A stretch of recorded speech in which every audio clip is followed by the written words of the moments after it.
Speakers will include the Secretary of State Mike Pompeo, Kentucky Senator Rand Paul, and two of the president's children, Eric and Tiffany Trump. Elena Train is covering all of this for Axios.com. She covers the White House and politics. And I want to begin with a headline from your news site, the House committee launching an investigation into the Secretary of State's RNC speech because the Secretary of State is breaking new ground tonight. What's happening?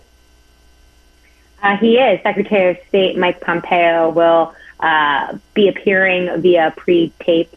He pre-taped remarks while in Israel this week, and those will be shown tonight at the Republican National Convention. And it's really unusual, and I'd say almost unprecedented, given he is a Senate confirmed and appointed official. And normally you're supposed to stay out of politics. It does really go in contrast to what his own State Department, as well as some things that he said personally about political appointees and officials staying out of politics in these political situations. And so the House committee will be investigating him. It's the subcommittee of the House Foreign Affairs Committee, and they're going to be looking into whether this violates the Hatch Act, as well as any other ethic code that pertains to the law.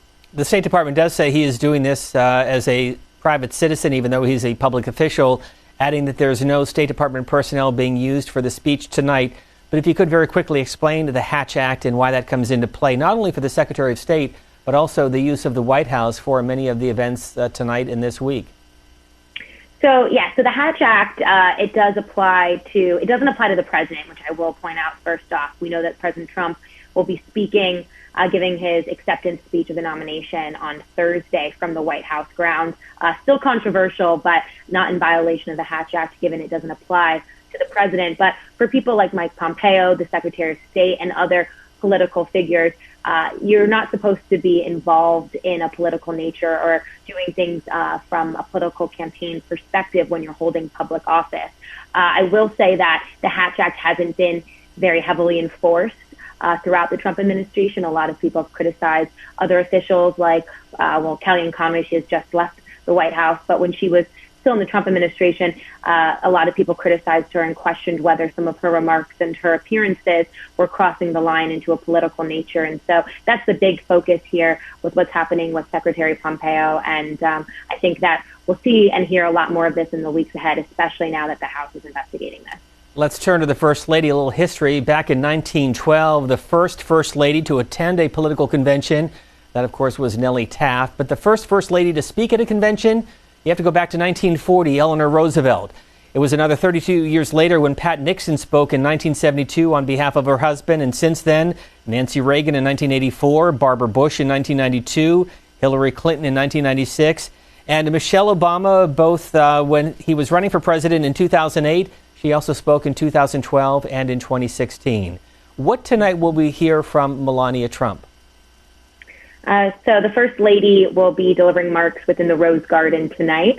So again, from the White House grounds. And the Rose Garden has been newly renovated by First Lady Melania Trump. And her remarks, I will say her office is much more tight-lipped than some other White House officials on the West Wing side. But it's supposed to be a speech that's much more personal in nature and will be very much forward-looking. That's what her team has said. I know that they also are hoping that she kind of has a comeback tonight. She doesn't do a lot of long speeches. This will probably be the longest speech or one of the longest speeches that she's given as First Lady. But remember, in 2016, during the Republican National Convention, she had a speech with parts of it that were criticized for being plagiarized from other speeches, particularly one of Michelle Obama's. And so they're trying to make sure that she almost redeems herself in a way tonight with her speech. But I will say she's also apparently used personal staff members and not professional staff writers for the speech. So it's still very personal in nature and many of her own words. The newly appointed campaign manager for the Trump campaign, Bill Stepien, a longtime Republican strategist, earlier today at an event that we covered with Politico, he talked about the themes last night, tonight, and this week. Well, look, I was the base of President Trump's election in 2016. I'm a white guy who owns a pickup truck.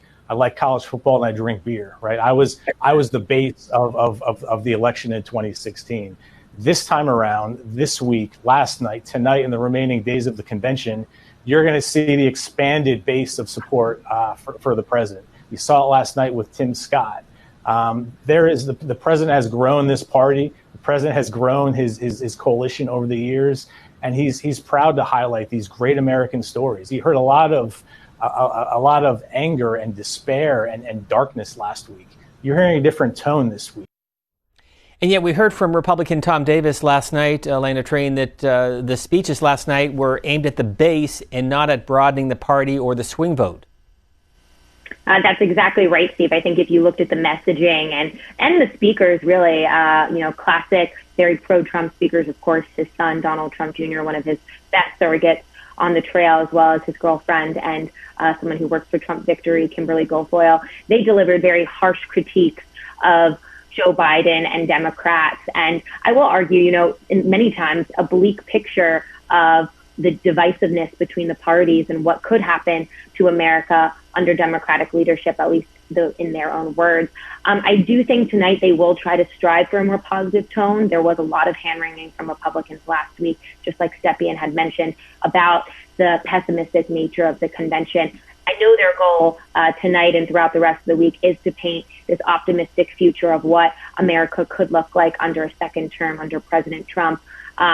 But, they did have a bit of a dark image last night from a lot of their speakers. I think Senator Tim Scott's finale there kind of redeemed that tone of the night. But tonight should be different, I think, and they're going to be pushing for that more positive tone that the campaign manager is discussing. The flags and the banners inside the Mellon Auditorium on Constitution Avenue here in Washington. And admittedly, for the Democrats last weekend, for the Republicans this week, they're learning what it's like to have a convention without an audience, without delegates, without a crowd. Yes, it's very odd, especially for a lot of these speakers. They love rallies. President Trump himself of course, he gets energized by the crowd. A lot of his rallies are almost like rock concerts. And so it is a very odd and unusual thing. I know that I spoke with some Republicans about this who work on the Hill, and they said it's just so unusual to see. Normally these conventions are huge crowds, a lot of meeting in person and feeding off the energy in front of you. But in Andrew Mellon Auditorium, they're speaking from a podium with no one else in the room. And so it is strange. Of course, same thing last week with the Democratic National Convention and just kind of an embrace of the new normal given the coronavirus pandemic. We're going to hear from Tiffany Trump, the president's daughter. She's going to talk about freedom versus stagnation. We're also going to hear from Senator Rand Paul. What's his message this evening? So Senator Rand Paul will be speaking about foreign policy and what he says is endless wars. No surprise if you've followed Senator Rand Paul over the past several years. But he'll say that President Trump is committed to bringing our troops home from the Middle East specifically, and just discussing how we need to get out of the Middle East and these endless wars. And I think that he'll be bringing up some key policies potentially looking forward to what President Trump is doing. In an interview with Axios on HBO a few weeks ago, my colleague Jonathan Swan discussed this with President Trump, and the president said that he would be committed to reducing the troop size in Afghanistan to, or at least in the Middle East, to around 4,000. And I think that we might hear some of that again tonight. And in our remaining 30 seconds, any tweaks or adjustments from last night? I think, again, the positive nature, I think they'll be trying to be more positive tonight. And I think we might see more videos interspersed. I heard from some Republicans critiques of how much talking there was from that lectern. So look for more videos. That's the scene inside the Mellon Auditorium. Elena Treen, who covers all of this for Axios.com. More later tonight. Our live coverage continues right now.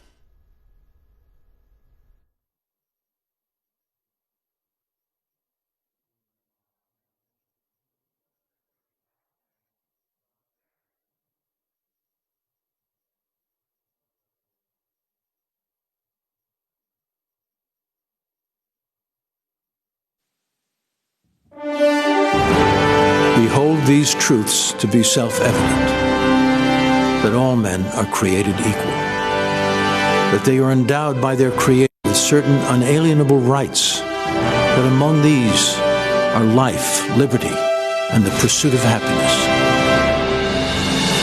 Without life, there can be no liberty. Without liberty, there is no happiness.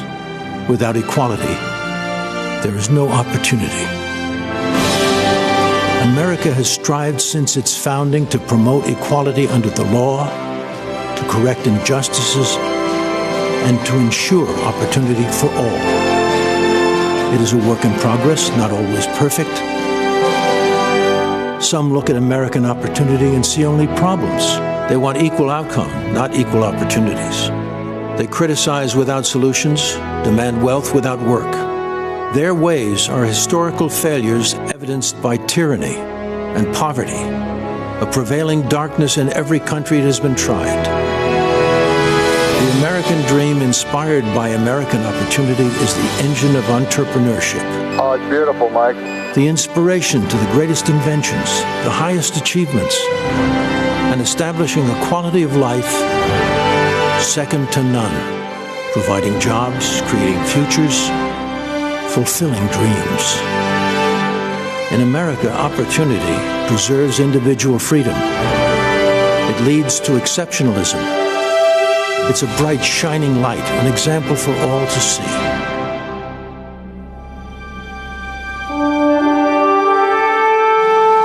Tonight, we explore together America, land of opportunity.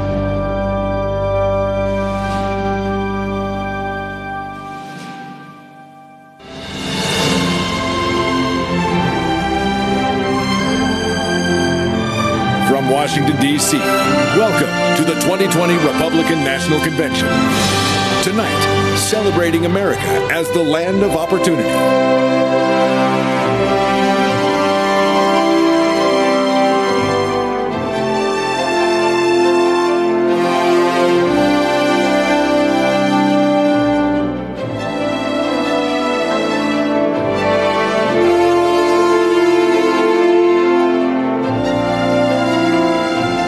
I'm going to invite you to join your faith with mine, and let's pray in agreement.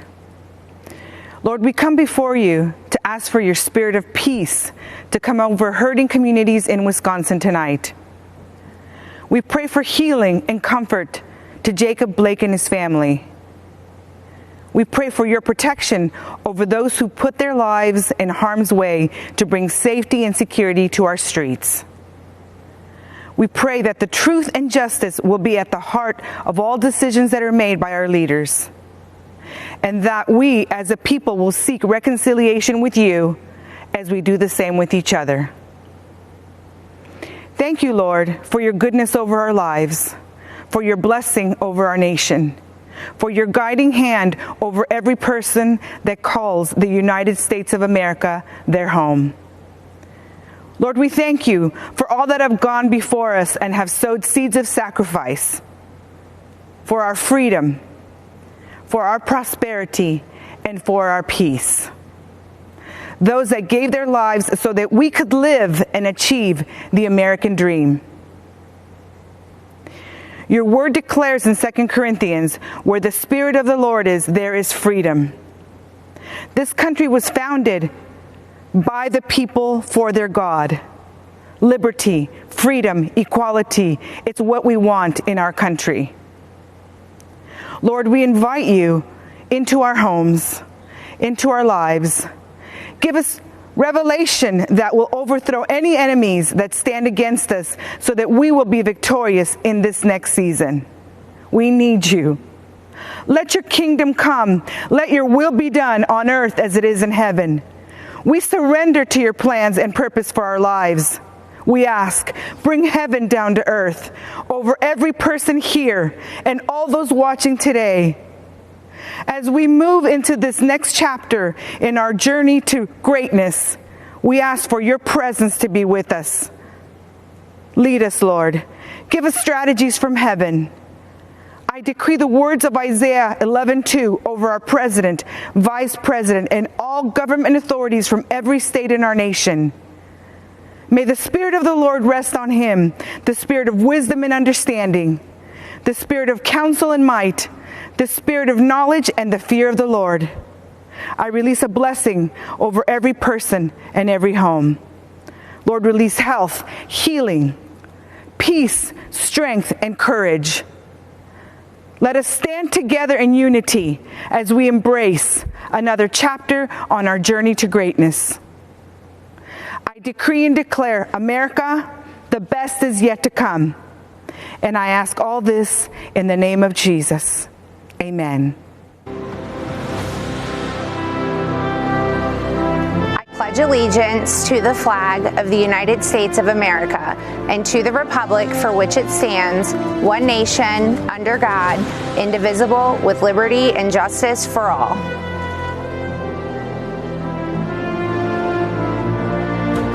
Yat-e. I'm Myron Lizer, the Vice President of the Navajo Nation. I give this address from the majestic rock spires of Shiprock, Sebet-ai, or Rock with Wings as known by our Dene people. It is here as well that many of our ancestral leaders sought to govern and lead a nation within a nation. They sought to lead their people into the promises of a better way of life for their children's children.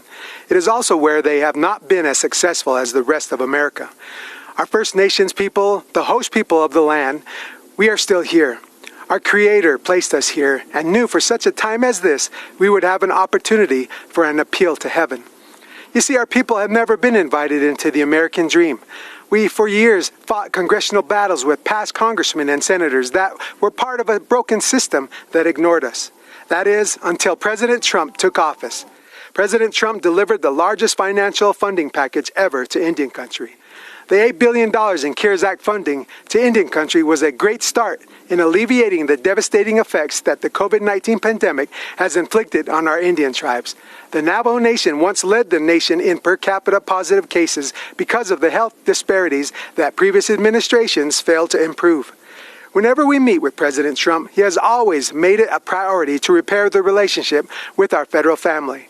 Recently, President Trump signed the first ever presidential proclamation officially recognizing missing and murdered American Indians and Alaska Natives. He established a task force called Operation Lady Justice to address the problem. The president also provided $273 million to improve public safety and support victims of crime in the Native American community. As a result, a cold case office was recently opened on the Gila River Indian community. The president has reactivated the White House Council on Native American Affairs to promote economic development and rural prosperity in Indian country. President Trump also strengthened the Supreme Court by nominating strong conservative judges like Neil Gorsuch, who supports Native American rights. Thank you for the opportunity to be here tonight. I'm excited to endorse President Trump's re-election. And Mr. President, we look forward to hosting you very soon. Come visit our land we call Dinetra. Thank you very much. I had always had this unshakable sense that I know that life has to be more than what it was I've been living. I caught my very first felony conviction at 16 years old, and that type of behavior had led me into more and more arrests, getting in trouble until the age of 37 years old. I was arrested for a string of bank robberies. And based off of my criminal history, there is a potential that a federal judge can sentence me up to 23 years in a maximum security United States federal penitentiary. And in that moment, I played a let's make a deal with God. And I asked God to climb into the robe of that judge. Whether it's 10 years or 50 years, I'm going to invest the rest of my life serving you. And I stood before that federal judge.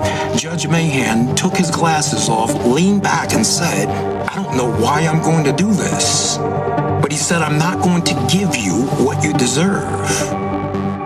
Then he gave me a lesser sentence. And as I laid on that stainless steel cell, shackled by my hands and my feet, I heard God utter into my spirit, my son, I honored what you asked me to do. He said, never forget the promise that you made to me. And ever since that day, I got up off that floor and my life went in a 180-degree turn in the other direction. When John got that sentence, I just shook my head. I said, wow, John, you are destined for bigger things than prison. My name is Richard Beasley. I was an FBI special agent for about 25 and a half years. It was something about his demeanor when he walked into that room. I had this feeling like everything's going to be okay. Then when he got out, he gave me a call and says, "Hey, Rich, let's have lunch."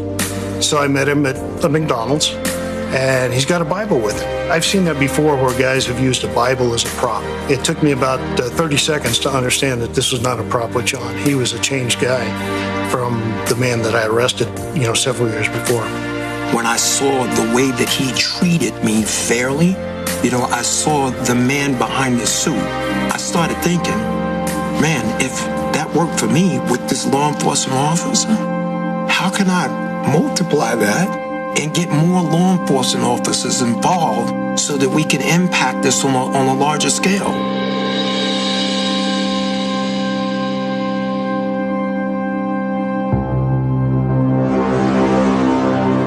President Trump, he had made a bunch of promises. Let me just be transparent. When he first started talking about the things he was going to do, I'm sitting there going, wait a minute here. I mean, is he serious? Because everything that he was saying that he wanted to do was the stuff that needs to be done. And before he walked out that meeting that day, I promised I'll make it out there to, come speak at one of your graduations. I heard that they were phenomenal. When he stood there in that graduation and he went out of his way to shake the hand of every one of those 29 graduates, set them on a whole nother vista of life because they had the office of the President of the United States. The promises that he made was promises that he kept. 2 years ago, I was honored to tell John Ponder's story of transformation in the Rose Garden on the National Day of Prayer. Today, I'm thrilled to welcome him back to the White House.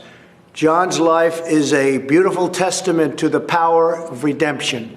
John grew up without his father. As he tells it, my mother was strong, but she wasn't able to keep us out of the gangs and off of the streets, and they were violent streets.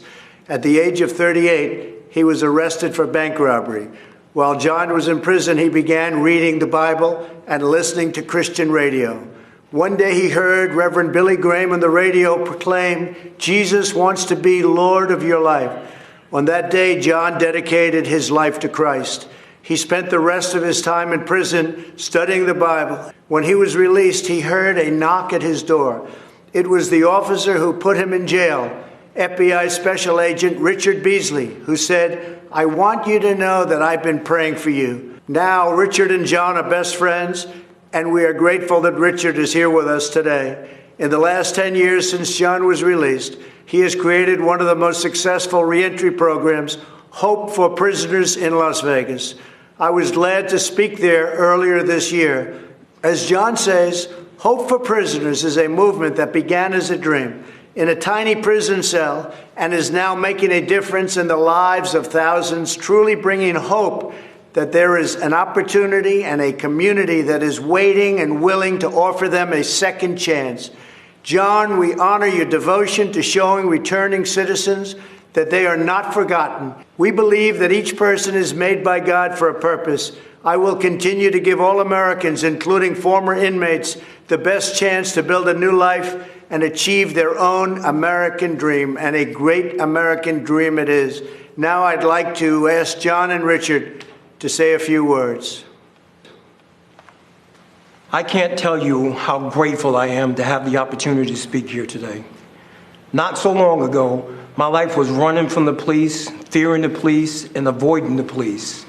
Not because of anything that the police had done to me personally, but due to the animosity I had allowed to grow inside of me, making me believe that they were my enemy. But today, praise God, I am filled with hope. A proud American citizen who has been given a second chance. My transformation began in a prison cell where I found myself a 3-time convicted felon facing yet another sentence. I gave my life to Jesus and made him a promise that I would spend the rest of my days helping others like me. My first help and support came from the unlikeliest of places, the FBI agent who arrested me, Richard Beasley. He is now a dear friend and has been a source of encouragement to me throughout my entire journey. I am grateful for the men and women of the Las Vegas Metropolitan Police Department who volunteer their time to people who are returning to our local community after incarceration. These are the real-life heroes who put their lives on the line every day, armed with the promise that they made to protect and to serve, have made a tremendous impact in the lives of men and women reintegrating back into our society. My hope for America is that formerly incarcerated people will be afforded the opportunity to take advantage of the fact that we live in a nation of second chances. My hope for America is that law enforcement and people in the communities across our country can come together and realize that as Americans, we have more in common than we have differences. My hope for our great nation is to continue on this path we are on of being the most prosperous country in the world. I'm so proud of John with his life's turnaround and for all the lives that he's helped to change. It may be hard to believe that as a retired FBI agent, one of my best friends is a person I arrested for bank robbery. When I met John 15 years ago, he was angry, scared, frustrated, and anxious about his future. On the drive to prison, I stopped at a convenience store and bought John a coffee and a donut. After he was sentenced, John sent me a necktie and a note thanking me for treating him like a gentleman. 5 years later, when he got out of prison, John called me and wanted to meet for lunch. He was a different man. He talked about starting a re-entry program for men and women coming out of prison. Over time, John earned the trust and respect of the law enforcement community, many of whom volunteer in John's Hope for Prisoners program. I'm grateful for President Trump's commitment to criminal justice reform.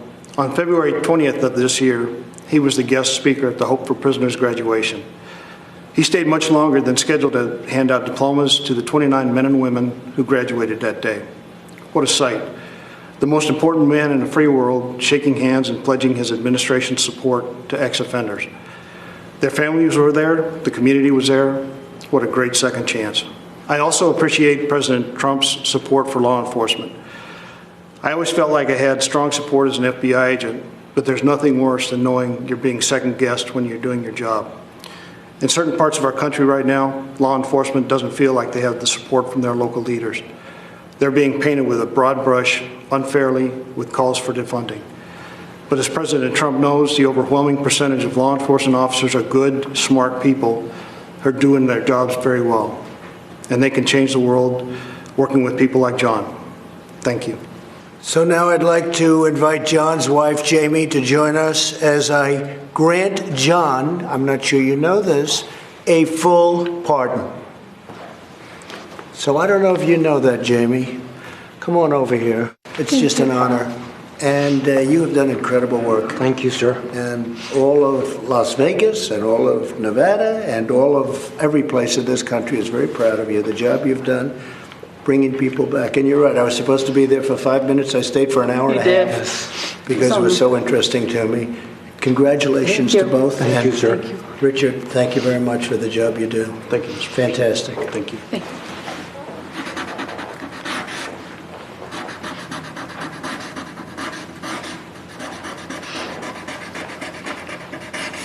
Okay. I think I'll give it to Jamie. What do you think?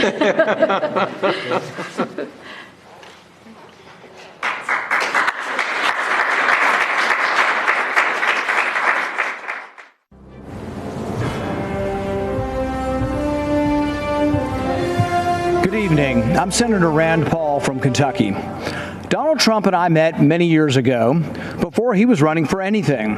When I first met him, I recall being struck by how down-to-earth he was.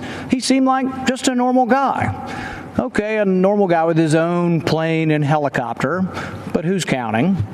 I was planning a medical mission trip to Guatemala to perform charity eye surgeries, and we needed money to fund the trip. Donald Trump offered to help and immediately came through for us. Not only did he support my medical mission to Guatemala, but he also contributed to another mission trip to Haiti a year later. We performed hundreds of cataract surgeries in both countries. Nothing is more amazing than removing the bandages from a person's eyes and watching them as they see their loved ones again. Donald Trump helped me make that happen. A few years later, we were opponents, both running for president, and we all know how that turned out. But I'm proud of the job Donald Trump has done as president. I don't always agree with him, But our occasional policy differences are far outweighed by our significant agreements. But more important than simple agreement is accomplishment. President Trump gets things done. When some in Congress wanted a so-called revenue-neutral tax plan, Donald Trump and I worked together to make sure that it was a true tax cut. I brought President Trump an idea for better, less expensive health insurance called Association Health Plans. Donald Trump overturned years of red tape and bureaucrats, and he made it happen. While others talked about criminal justice reform, President Trump actually signed the First Step Act, the first real reform in a generation, and one that sought to undo the harm that others, like Joe Biden, have done. For those of us who lament the Biden crime bill that locked up a generation of young black men, remember that Biden bragged about a bill that still wreaks havoc among people of color. I'm supporting President Trump because he believes, as I do, that a strong America cannot fight endless wars. We must not continue to leave our blood and treasure in Middle East quagmires. I flew with him to Dover Air Force Base to honor 2 soldiers whose remains were coming home from Afghanistan. I'll never forget that evening. I can tell you the president not only felt the pain of these families, but that the president is committed to ending this war. President Trump is the first president in a generation to seek to end war rather than start one. He intends to end the war in Afghanistan. He is bringing our men and women home. Madison once wrote, "No nation can preserve its freedom in the midst of continuous warfare." I'm proud to finally see a president who agrees with that. Compare President Trump with the disastrous record of Joe Biden, who has consistently called for more war. Joe Biden voted for the Iraq War, which President Trump has long called the worst geopolitical mistake of our generation. I fear Biden will choose war again. He supported the war in Serbia, Syria, Libya. Joe Biden will continue to spill our blood and treasure. President Trump will bring our heroes home. If you hate war like I hate war, if you want us to quit sending $50 billion every year to Afghanistan to build their roads and bridges instead of building them here at home, you need to support President Trump for another term. So to our soldiers and their families, join me in supporting President Trump. To those of you who want lower taxes and better, less expensive health care, join me in supporting President Trump. To those of you who want to stand up and fight the socialists poisoning our schools and burning our cities, join me in supporting President Trump. Let's rebuild America together.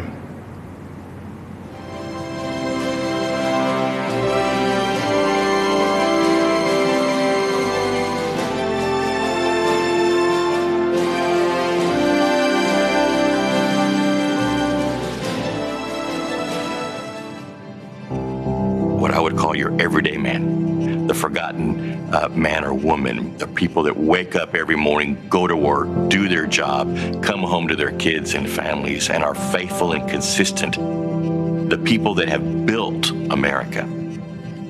There are people in our country that have been forgotten, that are hard workers. We do not hold signs. We are not on street corners. We are waking up at the crack of dawn, working and earning our living. But every single day, men and women from across this country are affecting people in positive ways.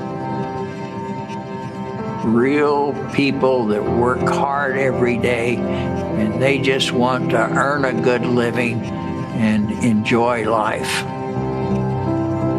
And he really knows them, understands them. It's clear he has been on the job site, interacting with people from all backgrounds. I've never had someone care so much about making sure people have some job security. The president's job is to protect us, keep us safe, and help make our life better and the opportunity to pursue the American dream. That's what Donald Trump is doing. As As a cattle rancher and a farmer, I do feel that we are not forgotten with this administration. We have hope for preserving our industry. My hope is that we lift the regulations that have stripped away the working class Americans' ability to do what they innately know how to do best. I feel like Trump is definitely pushing more for the steel mills, the fishermen, just us making our own products and bringing everything in. He's pushing so hard, and I see it truly coming alive.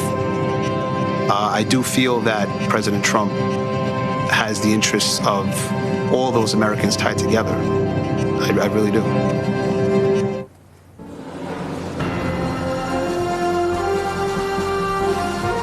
Good evening. My name is Jason Joyce, and I'm an 8th-generation lobster fisherman from Swans Island, Maine. I make my living from lobster fishing, oyster farming, and providing eco-tours in the beautiful waters near Acadia National Park, where I have over 200 years of family history. I have to confess, I didn't support Trump in 2016. Skeptical that he shared my conservative views, I expected him to flip-flop on his campaign promises. But he has followed through on his promises, including last week when he brokered a deal to end European Union tariffs of 8% on Maine live lobsters and up to 20% on Maine lobster products, which is great news for Maine's lobstermen and women. I live on an island with 370 residents, and lobstering is how we provide for our families. Maine's lobstermen are true environmentalists. We practice conservation every day. If we didn't, we'd be putting ourselves out of business. 4 years ago, the Obama-Biden administration used the Antiquities Act to order thousands of square miles of ocean off limits to commercial fishermen. They did it to cater to environmental activists. Although Maine's lobstermen don't fish there, Obama's executive order offended us greatly. It circumvented the Fisheries Council's input. President Trump reversed that decision, reinstating the rules that allow stakeholder input, and he supports a process that seeks and respects fishermen's views. As long as Trump is president, fishing families like mine will have a voice. But if Biden wins, he'll be controlled by the environmental extremists who want to circumvent long-standing rules and impose radical changes that hurt our coastal communities. I strongly support President Trump's re-election. When he sees something isn't right, he's fearless in fixing it. He listens to working people. He nominates judges who respect the Constitution and the right to life. He keeps his word, like eliminating the European tariffs and moving the U.S. Embassy from Tel Aviv to Jerusalem. I hope you will join me this time in voting for President Trump. Stand up for your country. Thank you.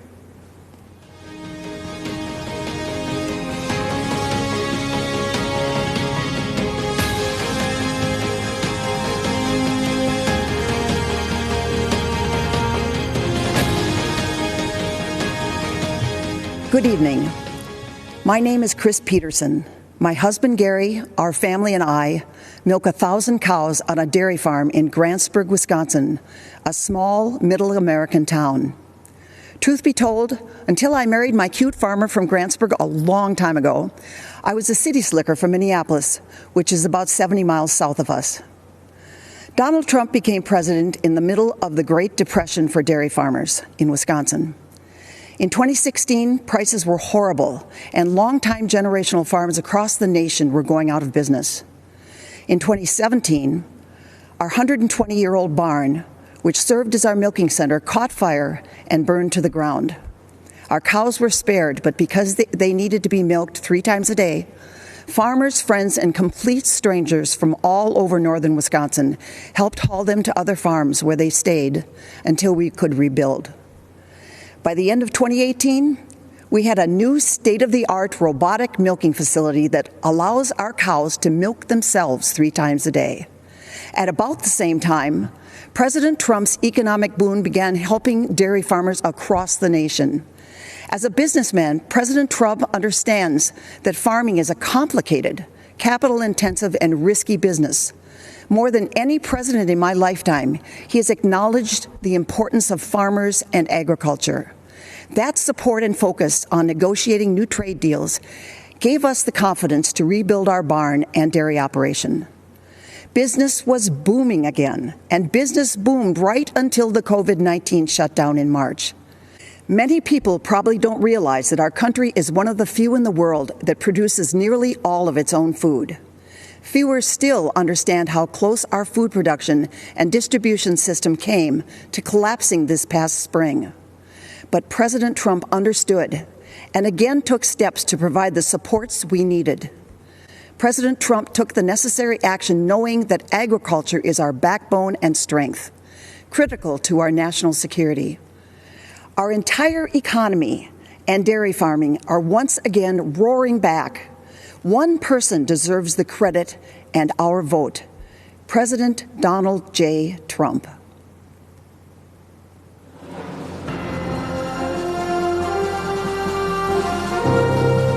What was happening prior to President Trump, you had businesses that were overregulated, not a friendly environment at all to start a company. My family stopped ranching about 7 years ago. The regulations became so overbearing that the ranch was slowly sold off. I lost businesses because of this regulation. The factories in our town closed. The businesses in our towns have shut. It got to the point finally that middle America needed help.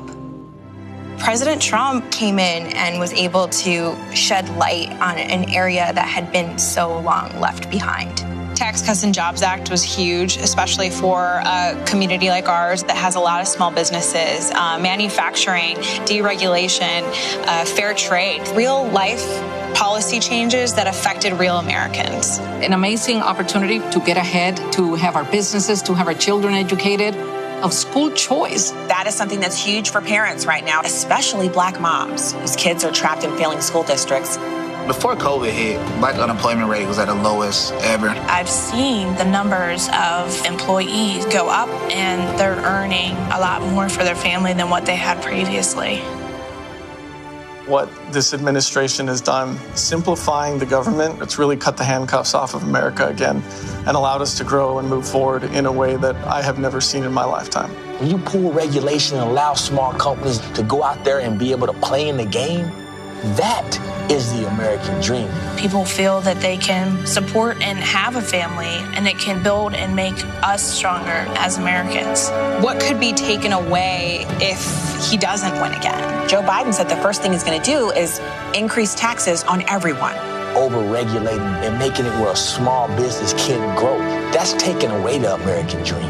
I think with the upcoming election, people just need to think about what is better for them and their family.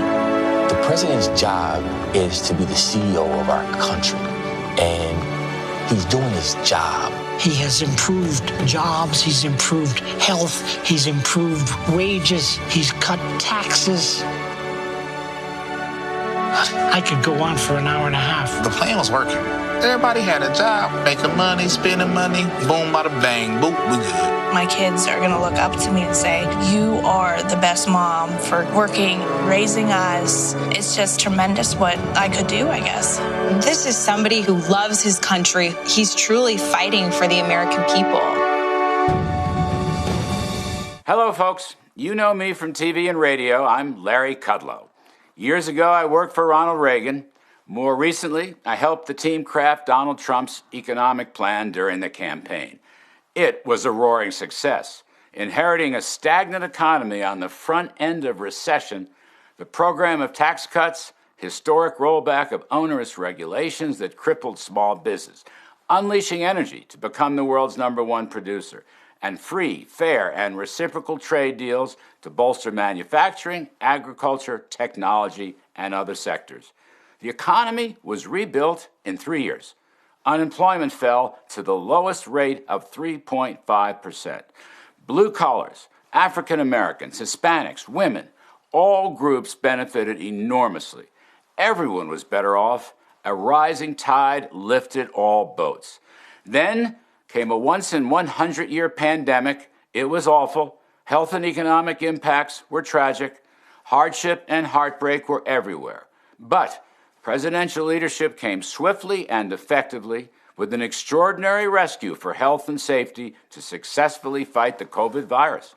A great bipartisan rescue also saved the economy. Right now, our economic health is coming back with emergency spending and tax cuts Americans are going back to work. There's a housing boom, there's an auto boom, a manufacturing boom, a consumer spending boom. Stocks are in record territory. A V-shaped recovery is pointing to better than 20% growth in the second half of this year. Now, looking ahead, more tax cuts and regulatory rollback will be in store. Payroll tax cuts for higher wages, income tax cuts for the middle class, capital gains tax cuts for investment, productivity, and jobs. Much more regulatory relief for small businesses. In economic terms, folks, this is no time for a $4 trillion tax hike.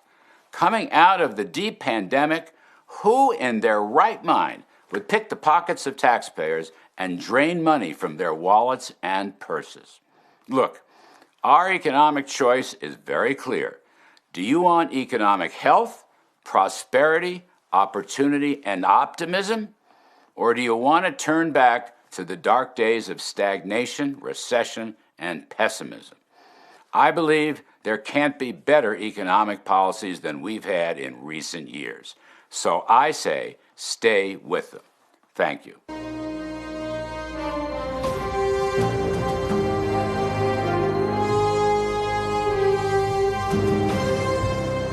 I'm John Peterson, owner of a second-generation metal fabrication business called Shooty Metals. We've been stamping our products and services made in the USA since 1957. My brother and I purchased the business from my uncles almost 38 years ago. What was a 12-person shop has now grown into a company employing 165 people today. Like most companies that are successful over the long run, we had to reinvent ourselves as the market changed. 6 years ago, we invested heavily in our business, just as a great recession appeared. Barack Obama and Joe Biden, two career politicians who knew nothing about business, couldn't get the government out of our way, and it put our business in a tailspin. Sadly, we were forced to make decisions which included cutting staff, a torturous experience when our employees are like family. The Obama-Biden era banking regulations left us no choice. It tied our lenders' hands, and it deprived us of the lifeblood of our business, capital. We scratched and we clawed for 2 years, and then everything changed. Donald Trump was elected president, and he knew what it was like to build a company and create jobs. One of the first things he did was to cut red tape and put an end to draconian-type banking regulations. He also cut taxes on small businesses, allowing us to be more competitive both domestically and internationally. In fact, we increased revenues by 25% for 2 years in a row. By getting rid of the job-killing NAFTA and negotiating the U.S.-Mexican-Canada trade agreement, President Trump ensured a more competitive playing field for American companies. Even with all the challenges presented by the coronavirus, President Trump is rebuilding, and our economy is roaring back again. But when I hear that Joe Biden is ready to raise taxes, crush us with regulations, and weaken our international trade position, I shudder. We simply cannot endure a Biden-induced recession. Some will struggle, some will not survive, and working men and women of America will get crushed yet again. This is not time to hand our government over to a washed-up career politician who will be nothing but a puppet of the radical left Democrats. As a lifelong resident of Wisconsin, I'm a fan of the Badger football team. Many may not realize that the Wisconsin Badgers and the president share three common qualities. They are smart, they're tough, and they're dependable. And as a businessman, I can tell you that those qualities we need in our country's leader, and that's why we need to re-elect Donald J. Trump. Thank you, and God bless America.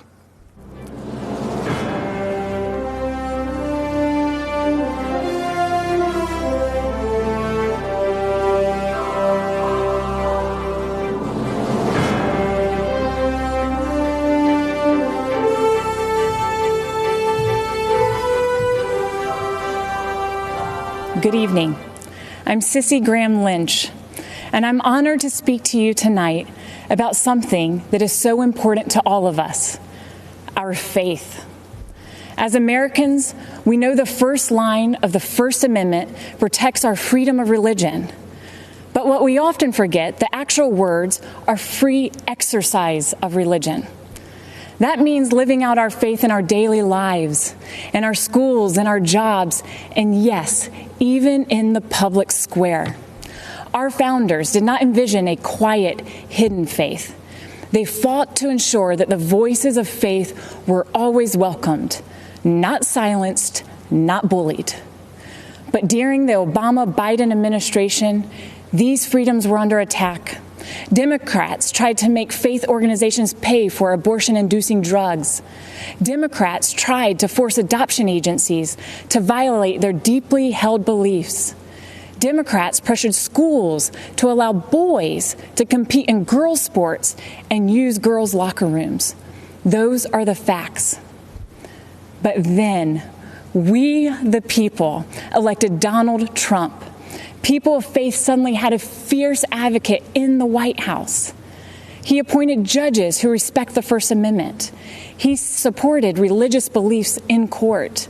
He ensured religious ministries would not be forced to violate their beliefs. He withdrew the policies that placed our little girls at risk. And on the world stage, President Trump became the first president to talk about the importance of religious freedom at the United Nations, giving hope to people of faith around the world. In America, we have not yet experienced physical persecution, even though the left has tried to silence us.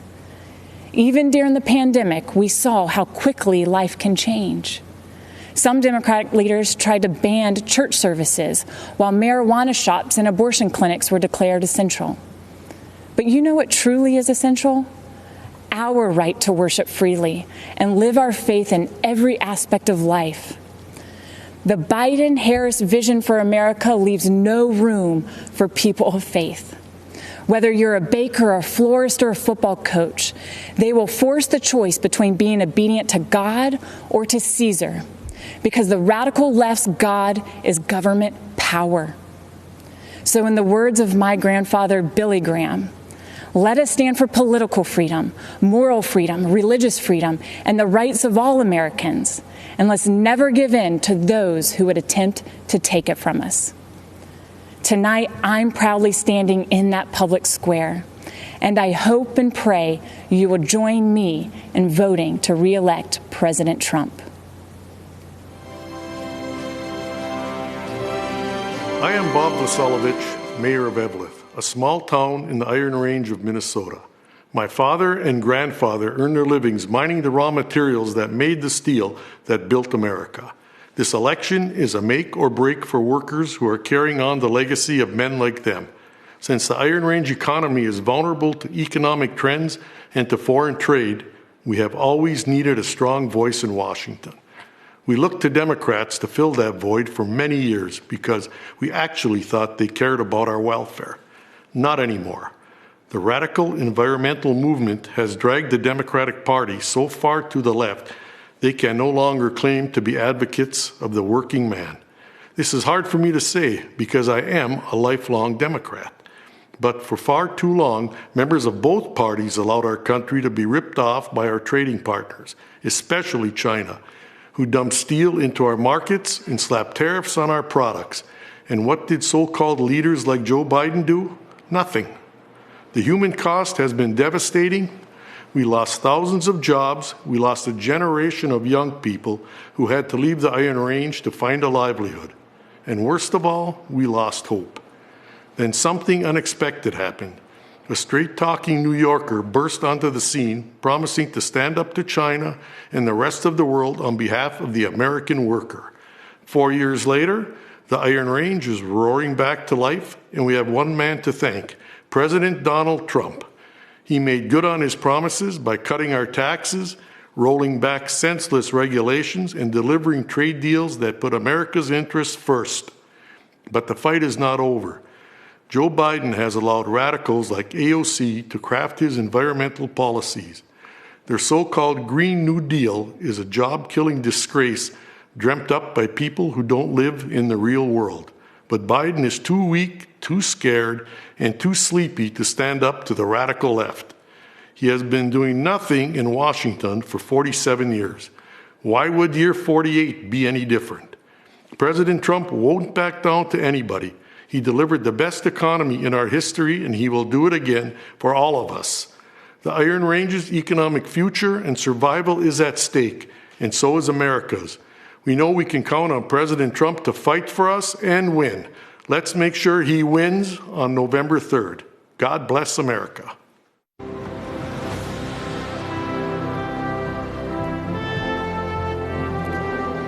My name is Abby Johnson, and I spent 8 years working for Planned Parenthood, but today I'm a pro-life activist. When I was in college, Planned Parenthood approached me at a volunteer fair. They talked about helping women in crisis and their commitment to keep abortion safe, legal, and rare. I was convinced to volunteer and later offered a full-time job as a medical assistant before my promotion to director of the clinic. I truly believed I was helping women, but things drastically changed in 2009. In April, I was awarded Planned Parenthood's Employee of the Year Award and invited to their annual gala where they present the Margaret Sanger Award, named for their founder.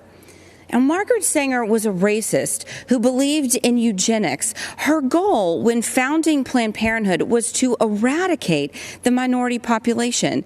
Today, almost 80% of Planned Parenthood abortion facilities are strategically located in minority neighborhoods. And every year, Planned Parenthood celebrates its racist roots by presenting the Margaret Sanger Award. Later in August, my supervisor assigned me a new quota to meet, an abortion quota. I was expected to sell double the abortions performed the previous year. When I pushed back, underscoring Planned Parenthood's public-facing goal of decreasing abortions, I was reprimanded and told, "Abortion is how we make our money." But the tipping point came a month later when a physician asked me to assist with an ultrasound-guided abortion. Nothing prepared me for what I saw on the screen. An unborn baby fighting back, desperate to move away from the suction.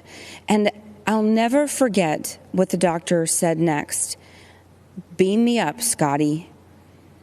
The last thing I saw was a spine twirling around in the mother's womb before succumbing to the force of the suction.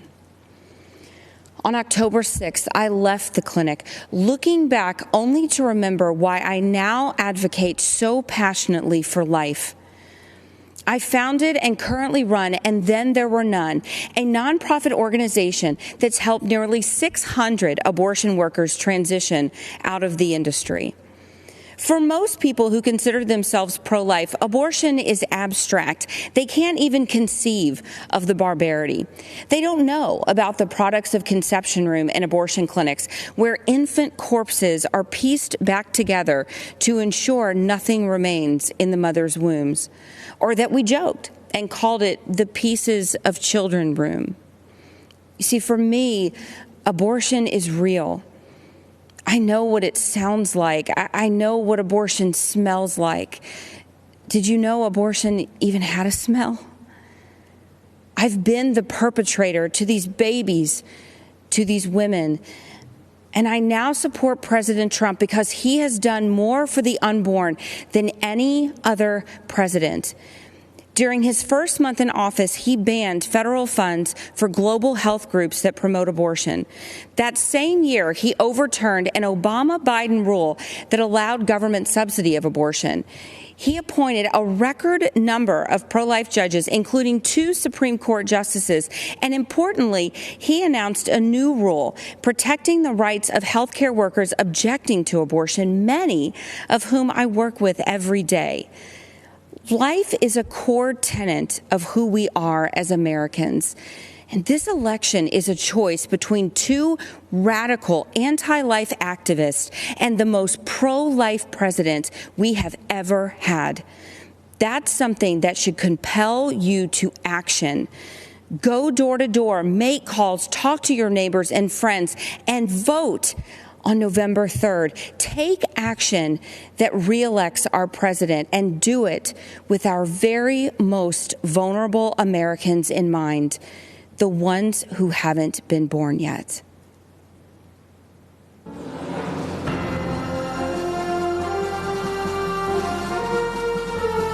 It began as a class trip to join thousands for the annual March for Life. These Catholic young men traveled from Kentucky to stand up for what they believed in. But what happened was something very different. Crackers with Make America Great hat on. You little dirty crackers, your day coming. Young Klansmen. Look at our Make America Great Again hat. Social media, the news, and even celebrities launched a campaign of persecution that was completely false against a boy in a Make America Great Again hat. The MAGA hat carries a certain connotation that provokes a conditioned reaction. I blame that kid. What a little crap. Everyone that sees that smug look wants to punch that kid. Nicholas Sandmann received death threats, and his school was forced to close. Tonight, Nicholas tells his story. Good evening, everyone. My name is Nick Sandmann, and I'm the teenager who was defamed by the media after an encounter with a group of protesters on the steps of the Lincoln Memorial last year. Before I begin, I'd like to thank President Trump for the opportunity to share some of my story and why it matters so much to this November's election. In 2019, I attended the March for Life in Washington, D.C., where I demonstrated in defense of the unborn. Later that day, I bought a Make America Great Again hat because our president, Donald Trump, has distinguished himself as one of the most pro-life presidents in the history of our country, and I wanted to express my support for him too. Looking back now, how could I have possibly imagined that the simple act of putting on that red hat would unleash hate from the left and make myself the target of network and cable news networks nationwide? Being from Kentucky, the birthplace of Abraham Lincoln, my classmates and I visited the Lincoln Memorial. I found myself face to face with Nathan Phillips and other professional protesters looking to turn me into the latest poster child showing why Trump is bad, while the media portrayed me as an aggressor with a relentless smirk on my face. In reality, the video confirms I was standing with my hands behind my back and an awkward smile on my face that hid two thoughts. One, don't do anything that might further agitate the man banging a drum in my face. And two, I was trying to follow a family friend's advice, never to do anything to embarrass your family, your school, or your community. Before I knew what was happening, it was over. One of Mr. Phillips' fellow agitators yelled out, "We got him. It's all right here on video. And we won, Grandpa." What I thought was a strange encounter quickly developed into a major news story, complete with video footage. My life changed forever in that one moment. The full war machine of the mainstream media revved up into attack mode. They did so without researching the full video of the incident, without ever investigating Mr. Phillips' motives, or without ever asking me for my side of the story. And do you know why? Because the truth was not important. Advancing their anti-Christian, anti-conservative, anti-Donald Trump narrative was all that mattered. And if advancing their narrative ruined the reputation and future of a teenager from Covington, Kentucky, well, so be it. That would teach him not to wear a MAGA hat. I learned what was happening to me had a name. It was called being canceled, as in annulled, as in revoked, as in made void. Canceled is what's happening to people around this country who refuse to be silenced by the far left. Many are being fired, humiliated, or even threatened. And often, the media is a willing participant. But I would not be canceled. I fought back hard to expose the media for what they did to me, and I won a personal victory. While much more must be done, I look forward to the day that the media returns to providing balanced, responsible, and accountable news coverage. I know President Trump hopes for that too. And I know you'll agree with me when we say that no one in this country has been a victim of unfair media coverage more than President Donald Trump. In November, I believe this country must unite around a president who calls the media out and refuses to allow them to create a narrative instead of reporting the facts. I believe we must join a president who will challenge the media to return to objective journalism. And together, I believe we must all embrace our First Amendment rights and not hide in fear of the media or from the tech companies or from the outrage mob either. This is worth fighting for. This is worth voting for. And this is what Donald Trump stands for. Thank you all for listening to me tonight. And one more thing. Let's make America great again.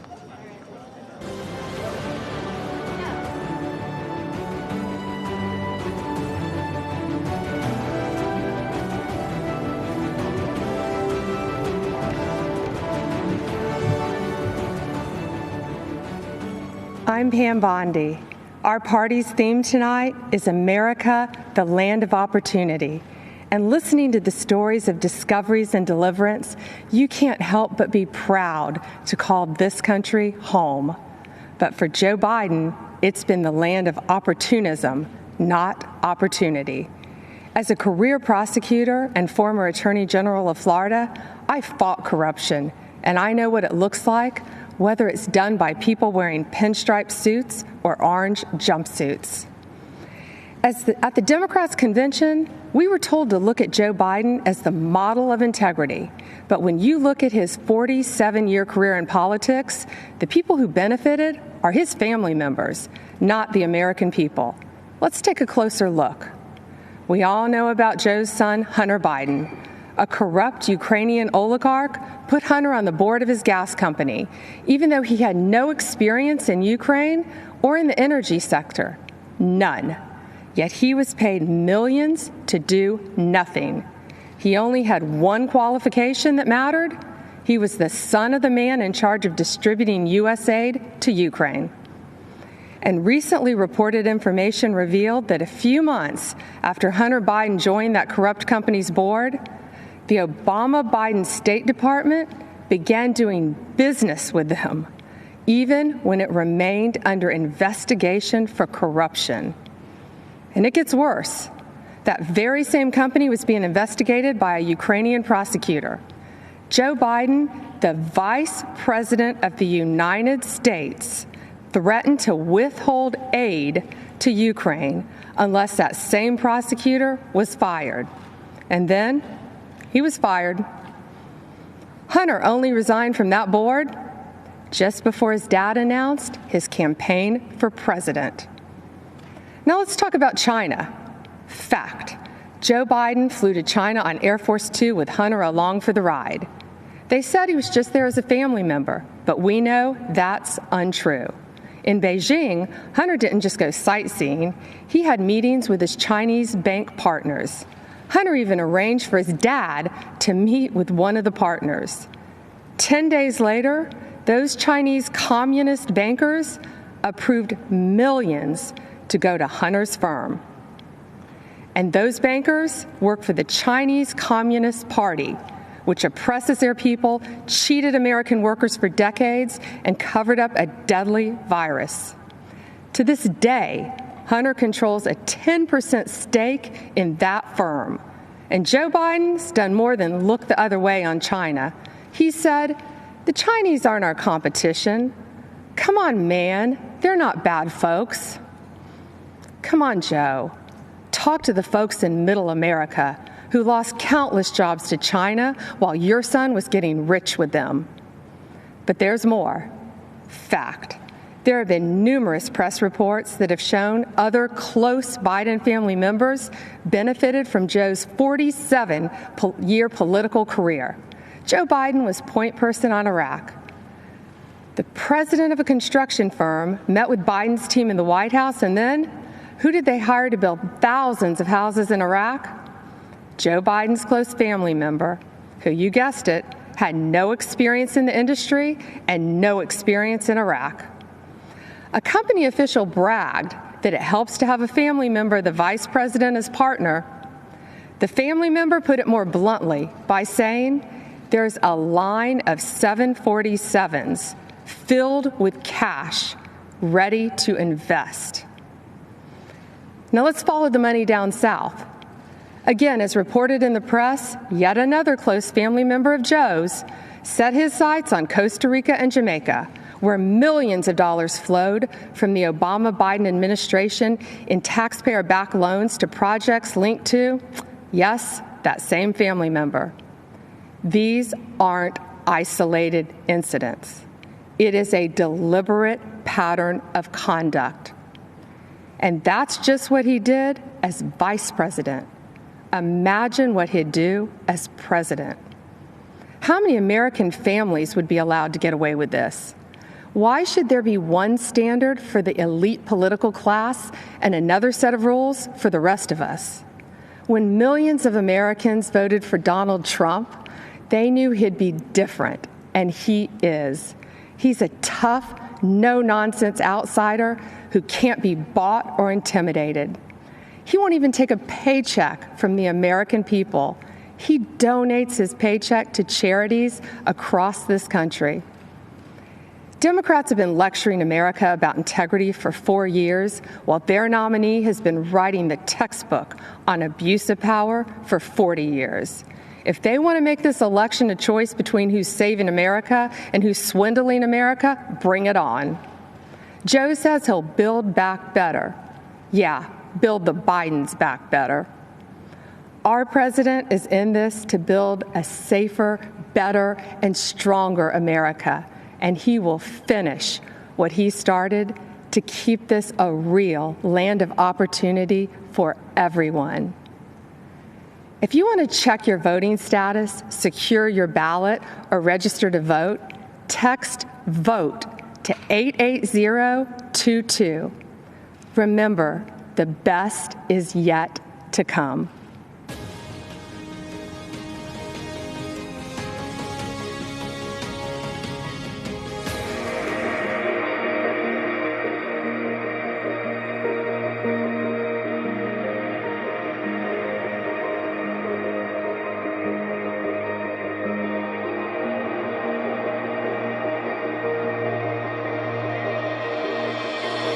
Women have played a very, very big role.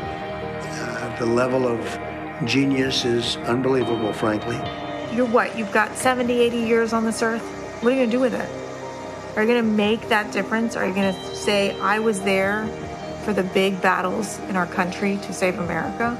It's what I feel very much called to do ever since I was a very young girl. In 2016, Donald Trump made his historic run for the office of United States President. Knowing the monumental task he would be undertaking, he rested all of his hopes for winning on one woman. Because of that trust, he became the 45th President of the United States, and Kellyanne Conway became the first woman in U.S. history to manage a winning presidential campaign. This president has been a champion for women mostly because he speaks to them as if they can handle and tackle all issues. I don't want a job because of my gender. I want the job because I'm the best person for that position. That's it. And he respects that. And he appreciates hard work. You can't ask for anything better, especially in a boss.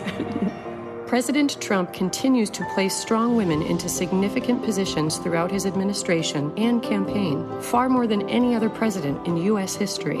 That he has had and does have more women on his top team than any president before, but it actually goes down to his deputy assistants, to his special assistants, to our awesome teams throughout the West Wing. And when he called me and said, I want you to represent my entire campaign, I became the first Black woman to represent a Republican presidential campaign, winning presidential campaign in United States history. Throughout his career, Trump has always touted family first as a core value. He shows this especially with his choices of press secretaries, choosing Sarah Sanders, the first mother to become a press secretary, Stephanie Grisham, the first single mother to serve as press secretary, and Kayleigh McEnany, who transitioned into the job while also transitioning into the job of mom. I have 4 children. Kellyanne Conway has 4 children. Ivanka has, I think between all the senior staff women, we might have 75 kids. I'm not sure, we've lost count, but the importance of the work is never lost on any of us. And truly, it is those children that we are fighting for and for their future. With these capable women placed in positions of powerful influence and authority, President Trump has proven that when the stakes are highest, he is proud to entrust many of our nation's most crucial jobs to women.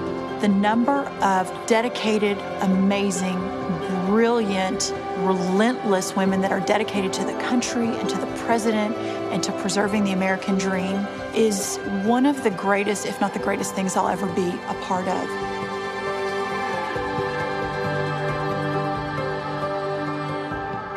Only the president would say, let's take that stay-home mom and have her run the party. What a smart guy.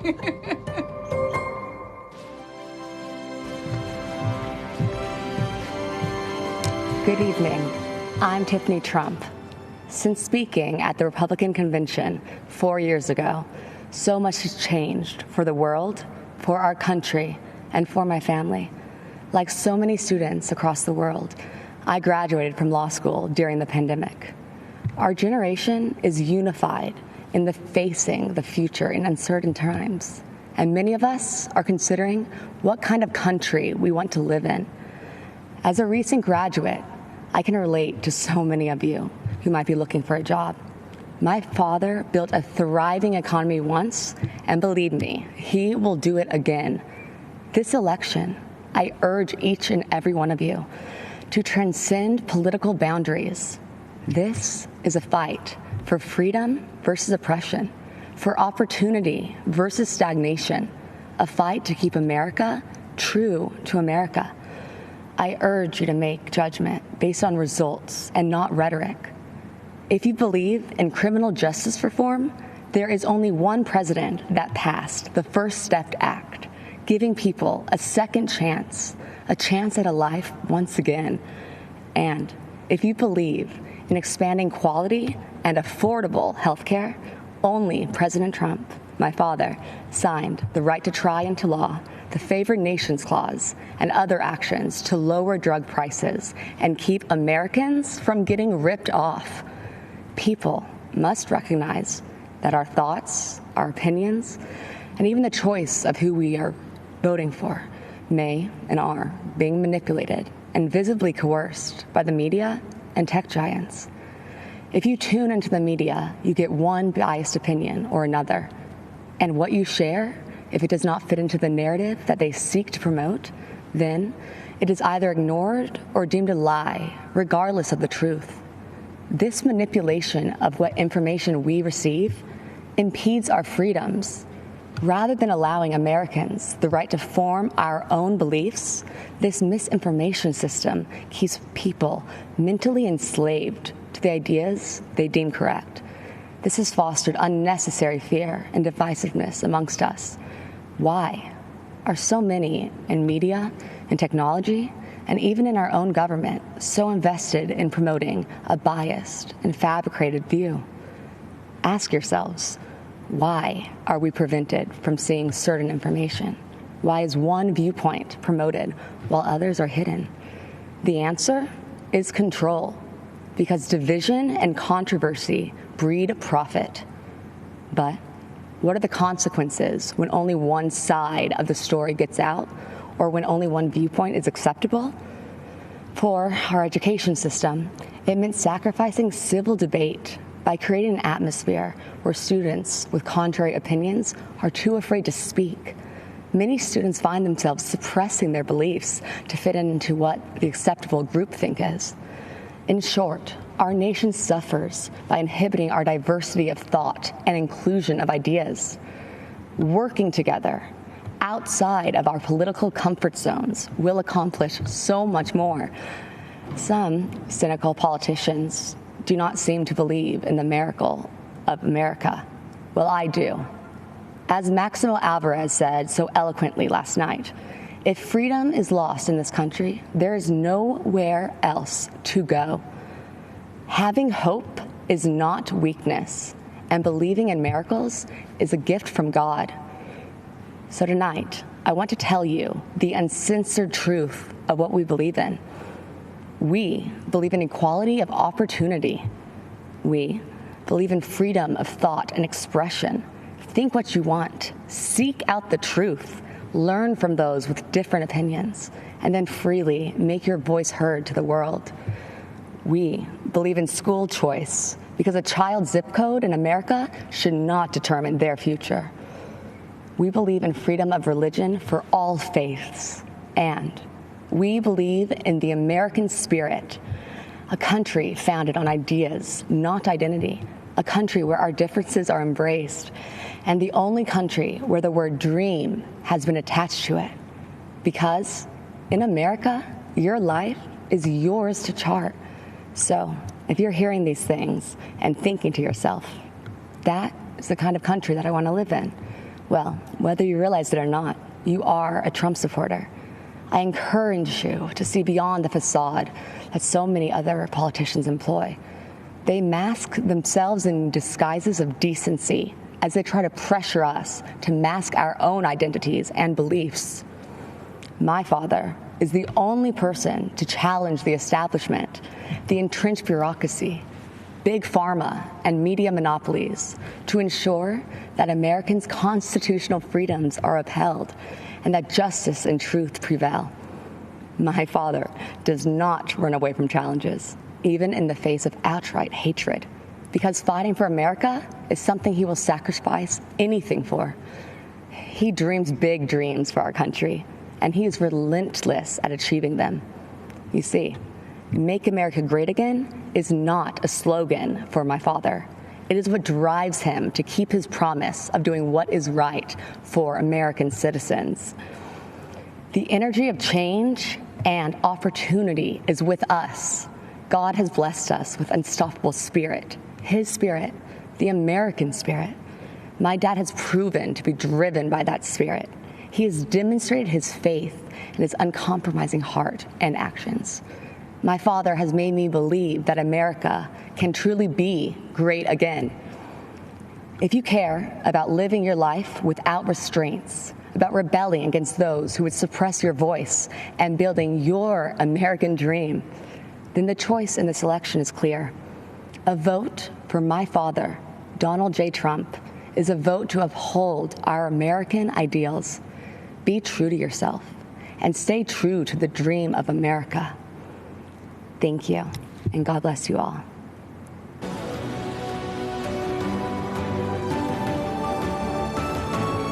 I'm Kim Reynolds, Governor of the great state of Iowa. I love this state, and I'm so proud to serve its people. Iowa truly is a land of opportunity. It's the birthplace of the computer, it's a landmark of the financial services industry, and as so many of you already know, it's filled with farmland that feeds and fuels the world. It's also home to people who care for one another, who work hard, who love this country, and are truly grateful for the freedoms it provides. As I like to say, Iowa is one big small town. Neighbor helping neighbor is in our DNA. From the sick farmer who can't harvest his crops, to the single mom who loses her job and is struggling to get back on her feet, the town, the community, helps them get through it. But what happens when a storm rips through almost the entire state? When it's not one farmer who lost his crop, but hundreds.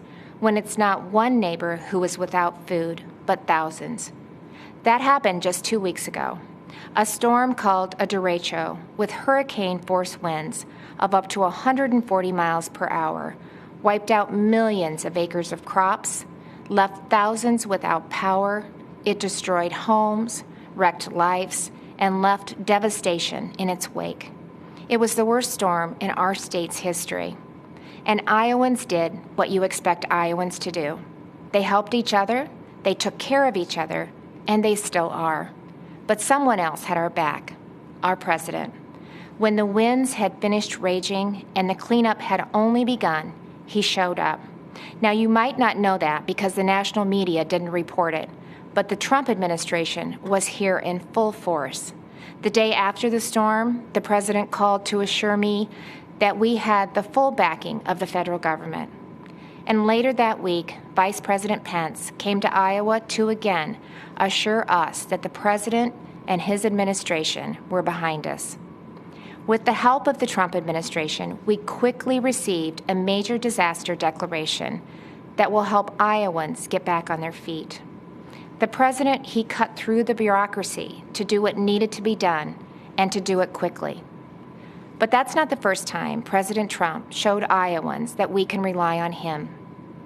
In 2019, when 100-year floods breached nearly every levee and devastated communities large and small along the Missouri River in Iowa, Nebraska, and Missouri, the president approved our request for aid in record time, in just 2 days. Well, this year, he did it in less than 24 hours.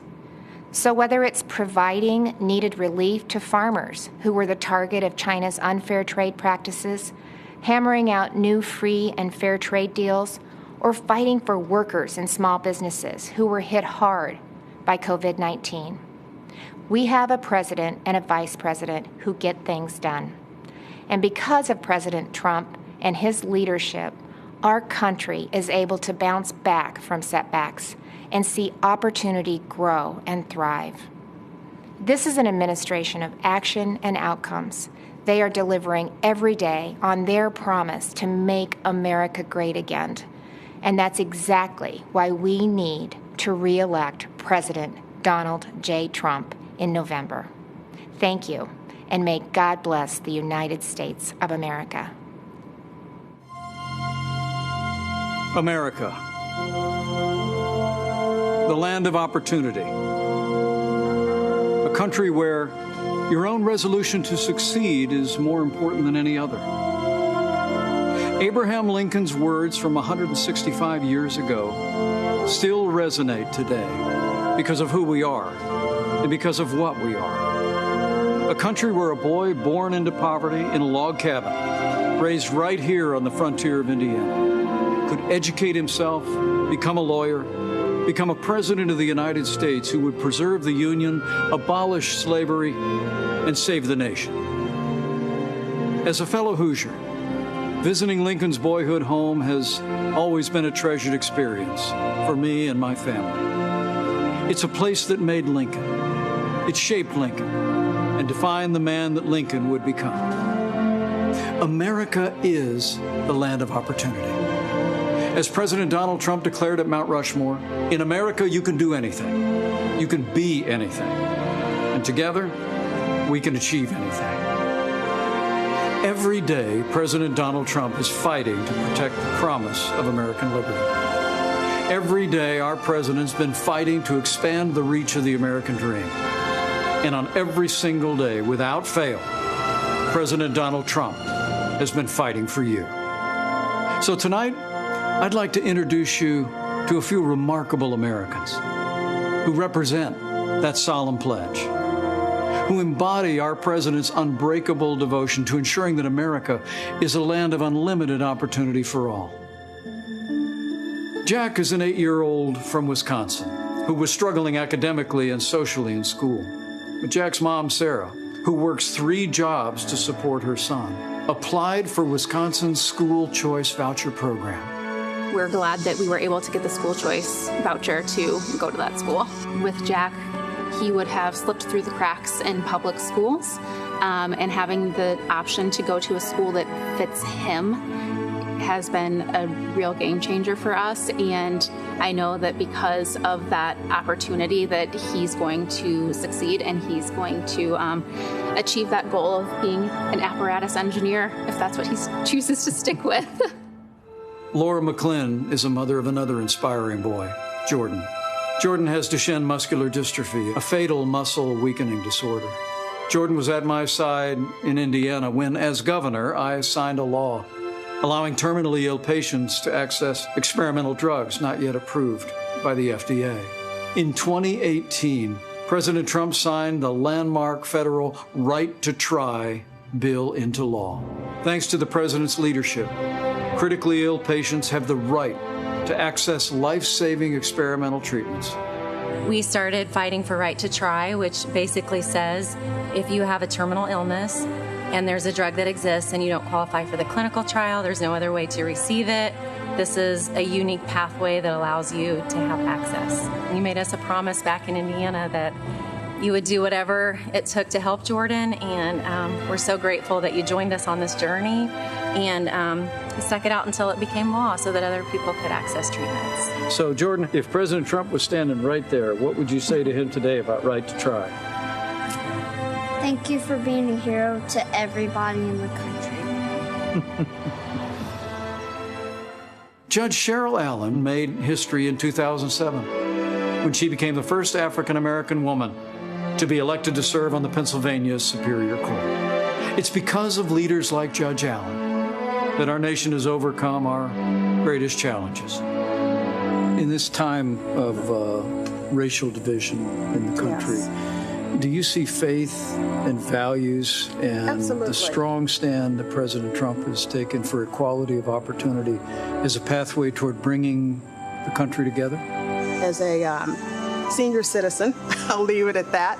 I know what racism feels like, but I also know that but for my being in this country, I would have never been able to achieve the things that I have been able to achieve. There are injustices, but the way to deal with those injustices is for people to sit down across the table and talk and come up with solutions. I do believe that President Trump is committed to that.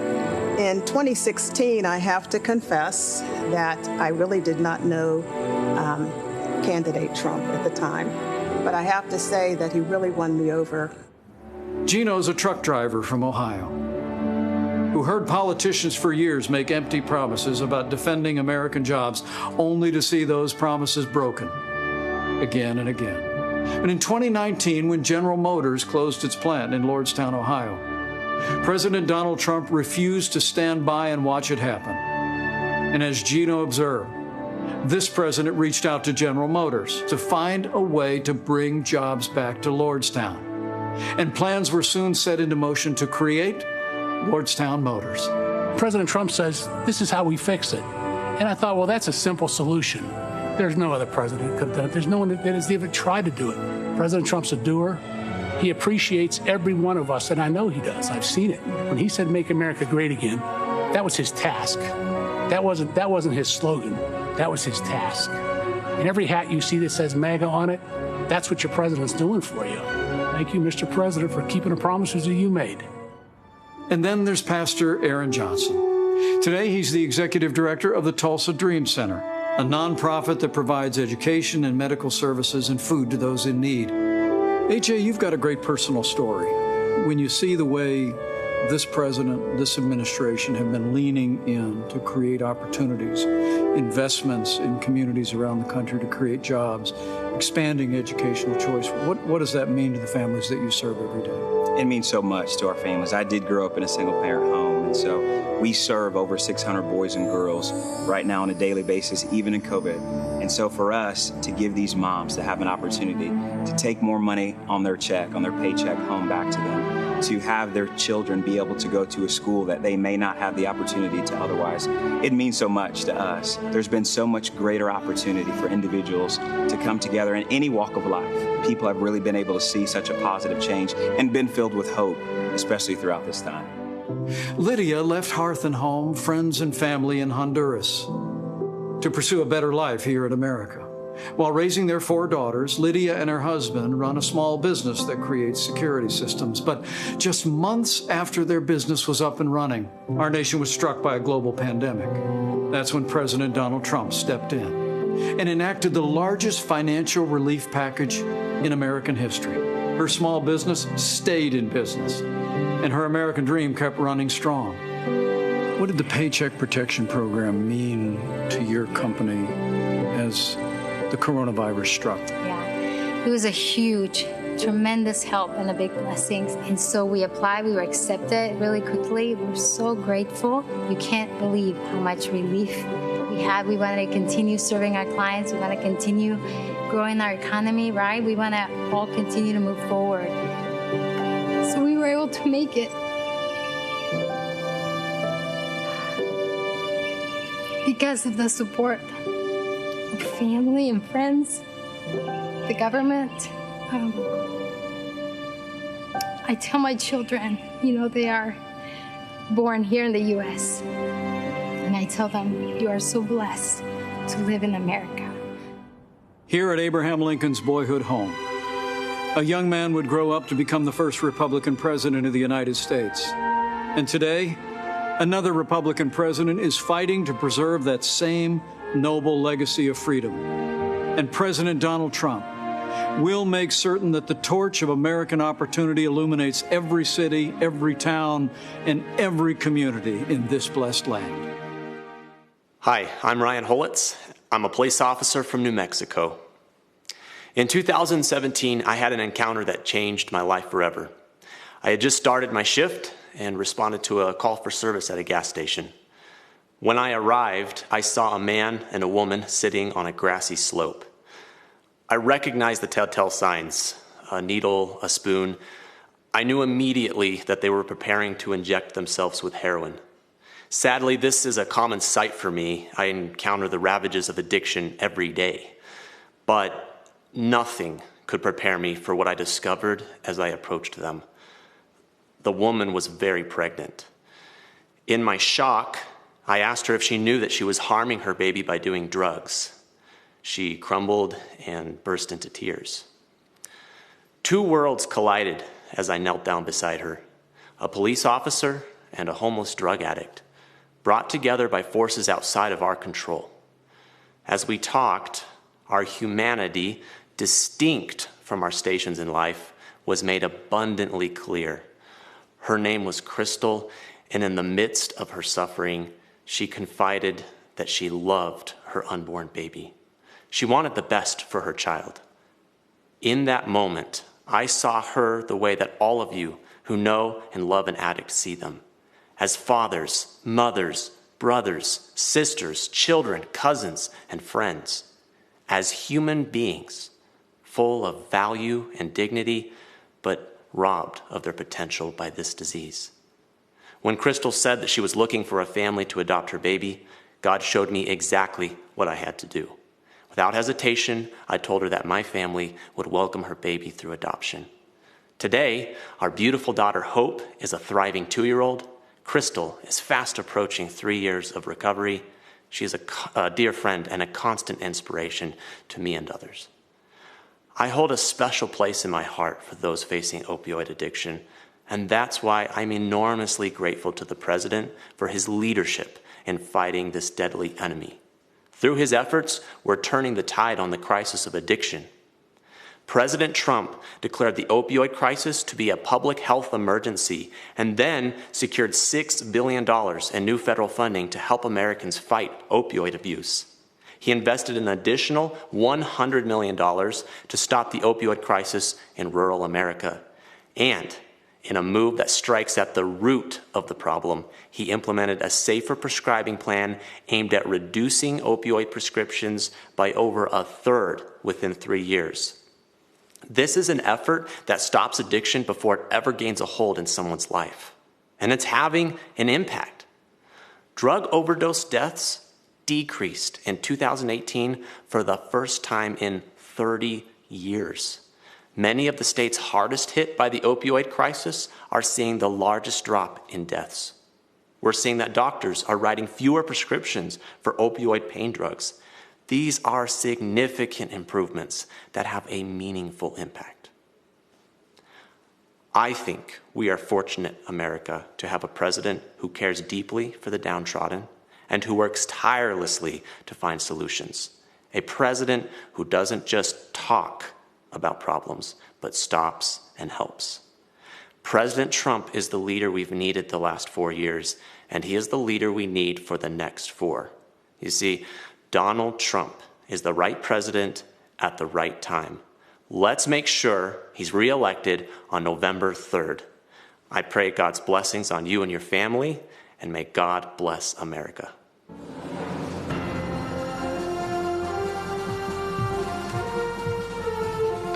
Good evening. My name is Jeanette Nunez, and I'm proud to serve as Lieutenant Governor of the great state of Florida. Tonight, I'm honored to share my story of faith, family, and American freedom. As the daughter of Cuban immigrants, my story began in 1959, before I was born, when my parents' dreams of a prosperous life became a nightmare. Chaos spread quickly when Fidel Castro took control of Cuba. The government confiscated private property, stealing people's homes, farms, and businesses.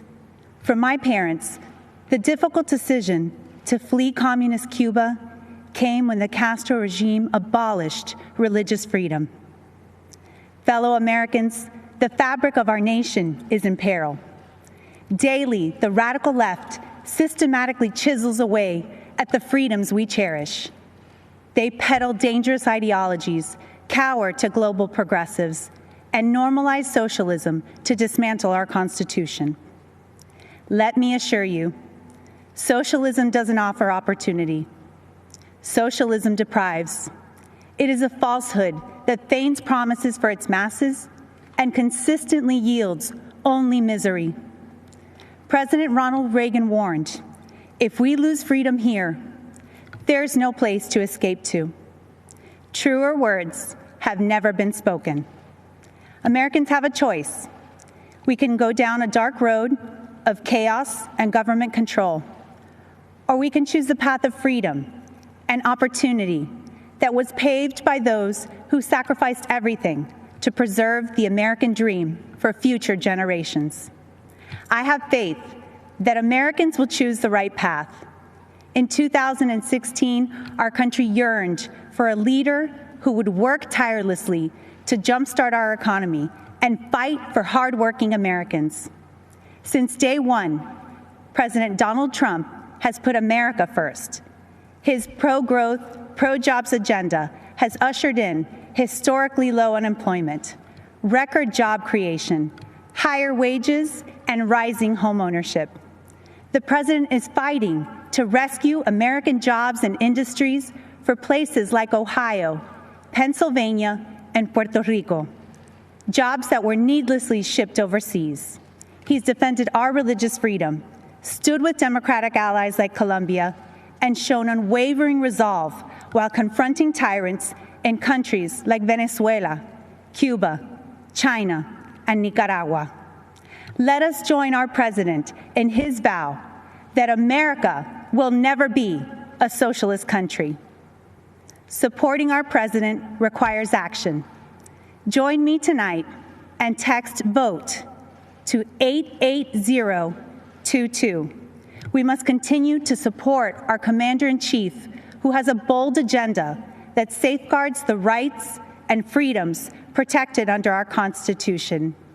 Today, more than ever, that means supporting our men and women in law enforcement and our heroes in uniform. It means fighting to provide the best quality education by empowering parents and preserving school choice. And it means rejecting the socialist takeover of our nation that will destroy the innovation, economic vitality, and freedoms we hold so dear.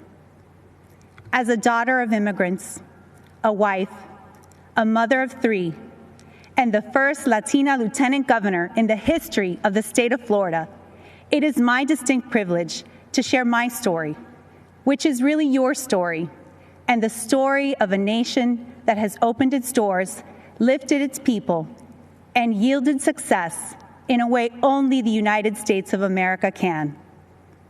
Together, let's ensure 4 more years for President Donald J. Trump so that he can continue protecting our republic, and so one day, our children can proudly tell the story of what our generation did to defend the values of faith, family, and freedom.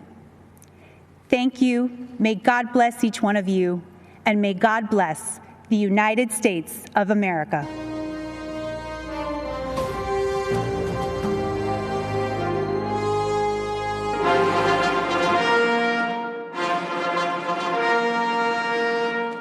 ladies and gentlemen, the President of the United States.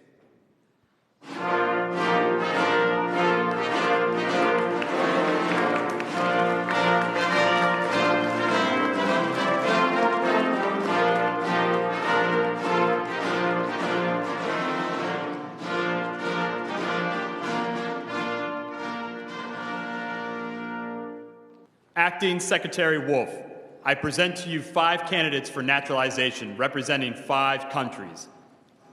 On behalf of everyone here today, I'd like to express my gratitude to you, Mr. President, for hosting this naturalization ceremony here at the White House. To our candidates, it is my honor to administer the oath of allegiance and welcome you as our fellow citizens. Candidates for naturalization, please raise your right hand and repeat after me. I hereby declare an oath that I absolutely and entirely renounce and abjure all allegiance and fidelity to any foreign prince, potentate, state or sovereignty, of whom or which I have heretofore been a subject or citizen. That I will support and defend the Constitution and laws of the United States of America. Against all enemies, foreign and domestic. That I will bear true faith and allegiance to the same.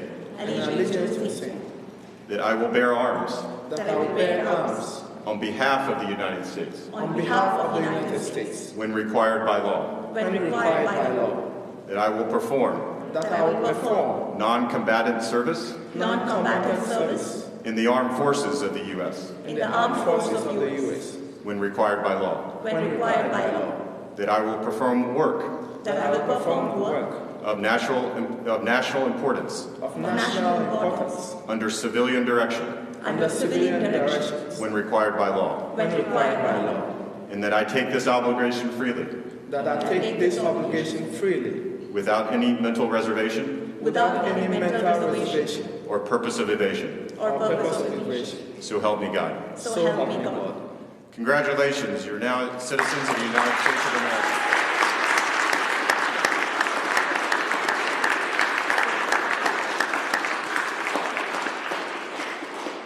On behalf of the Department of Homeland Security, it is my honor to call you my fellow Americans.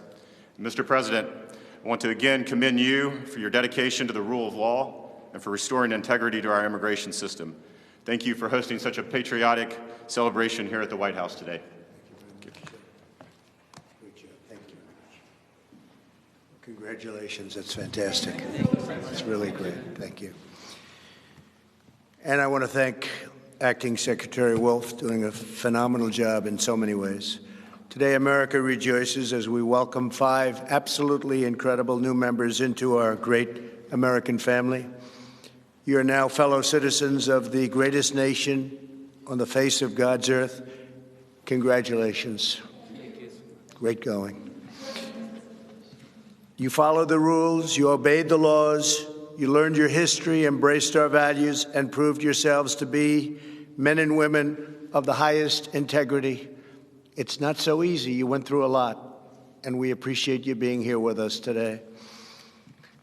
You've earned the most prized, treasured, cherished, and priceless possession anywhere in the world. It's called American citizenship. There is no higher honor and no greater privilege, and it's an honor for me to be your president. Thank you very much.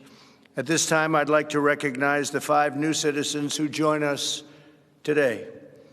Robert Martin Ramirez Alcazar is from Bolivia and has been a lawful permanent resident of the United States since 2013.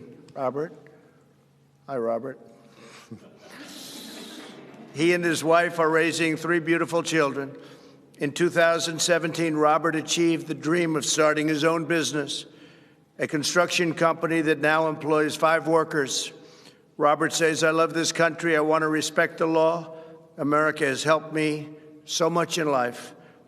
Robert, thank you very much for your devotion. Thank you for the opportunities to the United States. Well, thank you, and good luck with that company. Soon you'll have hundreds of employees, I think, right? It will. Could happen. It will. Rima Gideon is from Lebanon and is the proud mother of 3 children. Rima speaks English, Arabic, and French, and earned a degree in psychology. In other words, she can figure me out. She now works as a daycare teacher in Virginia. Rima says, I feel blessed to be a loyal citizen of the greatest country in the world, a country that has given me the opportunity of a lifetime to realize my potential and my dreams. Rima, congratulations. It's really great. Thank you. Well, that's very good. Thank you very much. I appreciate it. Sudha Sundari Narayan is a phenomenal success, born in India, came to the United States 13 years ago. Sudha is a talented software developer, and she and her husband are raising 2 beautiful, wonderful children, the apples of your life, right? Yes, they are. Well, thank you very much, and congratulations. Fantastic job. Thank you. Nehmet Abdelzim Awalo Said is from Sudan, and that's a beautiful name, and has been a lawful permanent resident since 2012. She is the married mother of 3 beautiful children, earned a master's degree and PhD in animal nutrition from the University of Wyoming, great place, great state, and she is a trained veterinarian. She's also worked as a substitute teacher for the Alexandria Public School since 2004. That's fantastic. Well, Daivat, thank you very much, and congratulations. It's my honor to be with you. Thank you. Thank you very much. Salah Abdul Samad has been looking forward to this day since he arrived in the United States from Ghana in 2015. Salih speaks 5 languages and works the medical field. Salih says that the American citizenship means everything to me in my life. It cannot be measured or quantified. I have the chance to work hard and succeed in life, to know that I am in the safe country like America.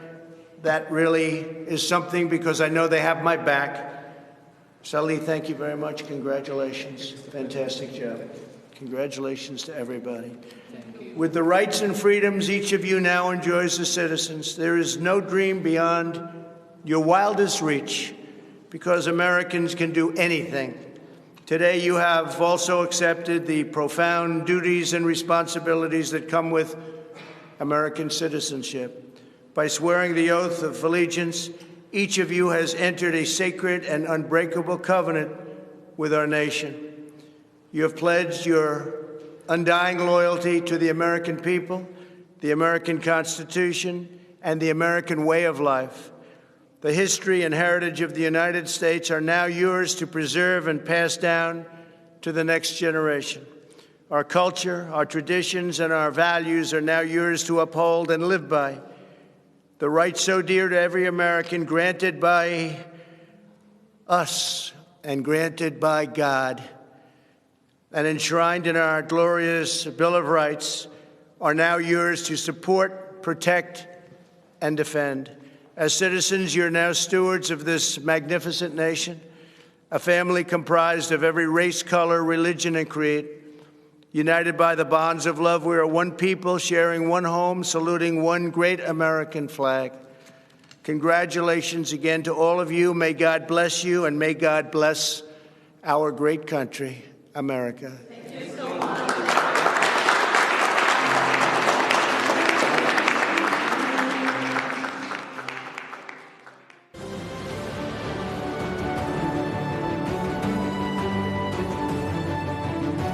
Good evening, America. When I stood on this convention stage 4 years ago, no one fully understood the historic change that was about to take place. We could all feel it. Something was happening. A movement was forming just below the surface. The forgotten man and woman, voiceless in Washington, D.C., were preparing to rise up. Our movement followed the pattern of so many that came before us. First, we were ignored. Then we were laughed at. Then they fought us. And then, together, we won. From that moment forward, America came first. America started winning again. America became respected again.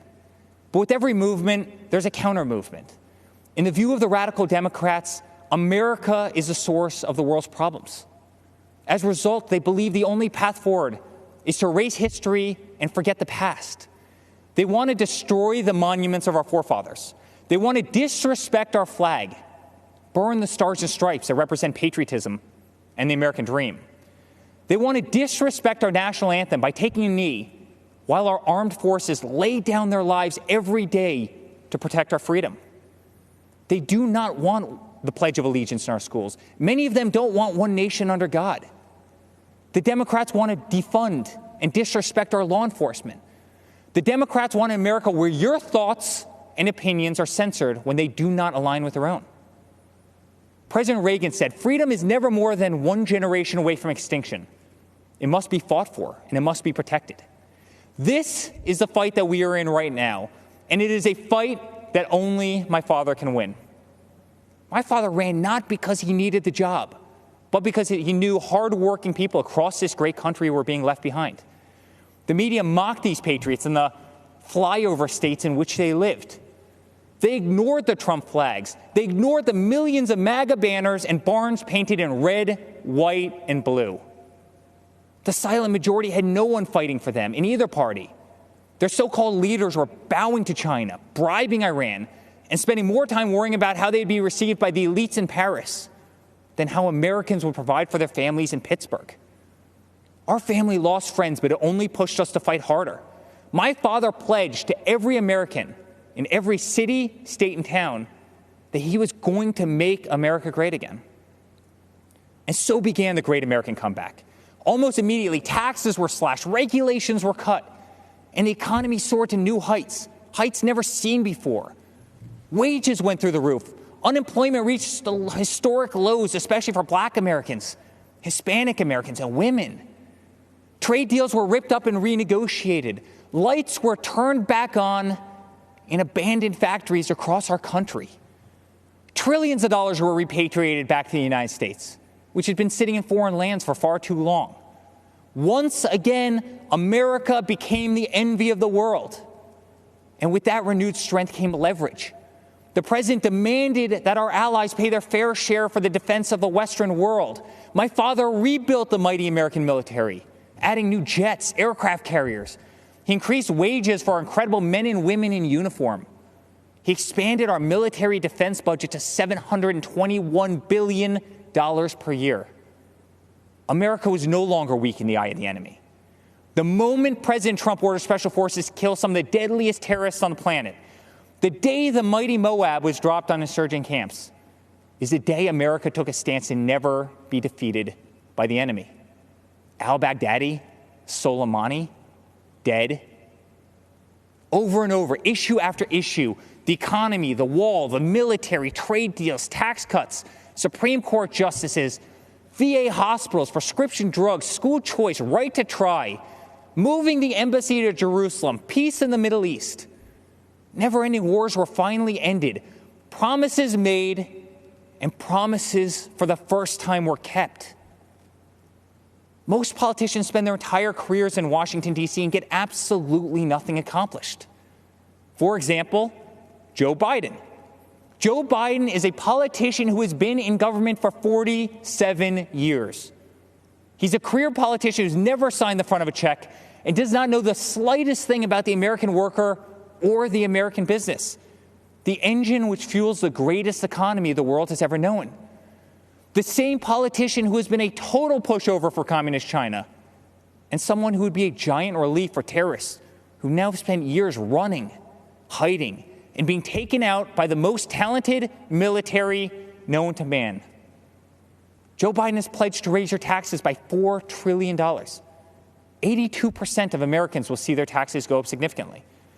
Biden has pledged to stop border wall construction and give amnesty and health care to all illegal immigrants. Biden has pledged to defund the police and take away your cherished Second Amendment. My father, on the other hand, delivered the largest tax cuts in American history, knows if you do not have a border, you do not have a country and will always support law enforcement and your right to keep and bear arms. Every day, my father fights for the American people, the forgotten man and woman of this country, the ones who embody the American spirit, which is unlike anything else in the world. It built the New York City skyline. It built the Hoover Dam.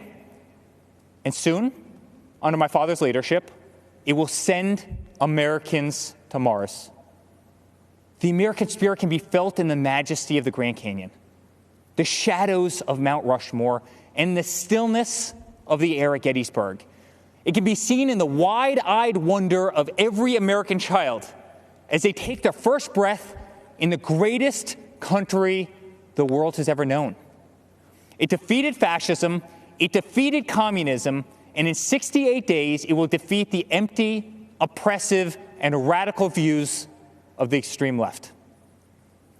Ronald Reagan's quote ends with this simple warning. One day we could spend our sunset years telling our children what it was once like in the United States where men and women were free. Under President Trump, freedom will never be a thing of the past. That's what a vote for Donald Trump represents. It's a vote for the American spirit, the American dream, and for the American flag. To the law enforcement officer who's being attacked, betrayed, and whose job they are trying to make extinct, my father will fight for you. To all houses of worship and to all people of faith stripped of our religious freedoms and religious liberties, my father will fight for you. To the voiceless, shamed, censored, and canceled, my father will fight for you. To our farmers who work dawn to dusk to keep our plates full, my father will fight for you. To every single mother and father, to our veterans, our coal miners, and to the American worker, my father will fight for you. And to every proud American who bleeds red, white, and blue, my father will continue to fight for you. In closing, I'd like to speak directly to my father. I miss working alongside you every single day, but I'm damn proud to be on the front lines of this fight. I'm proud of what you are doing for this country. I'm proud to show my children what their grandfather is fighting for. I'm proud to watch you give them hell. Never stop. Continue to be unapologetic. Keep fighting for what is right. You are making America strong again. You are making America safe again. You are making America proud again. And yes, together with a forgotten man and woman who are finally forgotten no more, you are making America great again. Dad, let's make Uncle Robert very proud this week. Let's go get another 4 years. I love you very much. God bless you, and God bless the United States of America.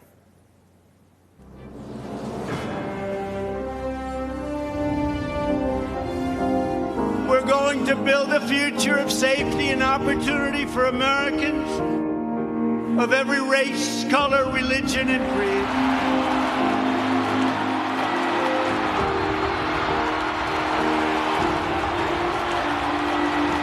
Our president has created such a surplus that when this pandemic hit, he was able to refund Americans without indebting us. We're all better off when former inmates can receive and re-enter society as law-abiding, productive citizens. They now have a chance at more opportunities than they've ever had before. To be incarcerated for 16 and a half years for hearsay. I get emotional thinking about it. It's a feeling that I can't describe. When people say we're oppressed here in the United States, how? Right now, this country, for me, is the last beacon of hope and opportunity. If America falls, the entire world falls. Trump's pledge to the American workers definitely means a lot to me because I wouldn't be where I'm at today. I truly believe that my kids are going to look up to me one day. It's just tremendous what I could do, I guess. The forgotten men and women will never be forgotten. forgotten again. You know, in Biden's America, there aren't opportunity zones. Here you have an administration that actually looks at how can government and private enterprise work together.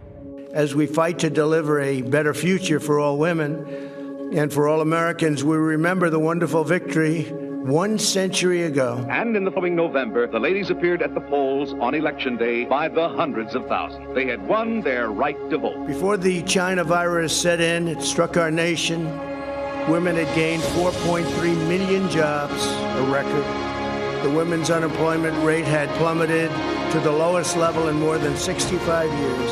And last year, over 70% of the new jobs went to women. And I will say we're coming back very strongly. We have the most opportunity. That's the American story, isn't it? That we have hope, that even though we're in dark days now, that the days ahead hold greater possibilities because of the opportunities that we've been given in our country. And we will make America great again.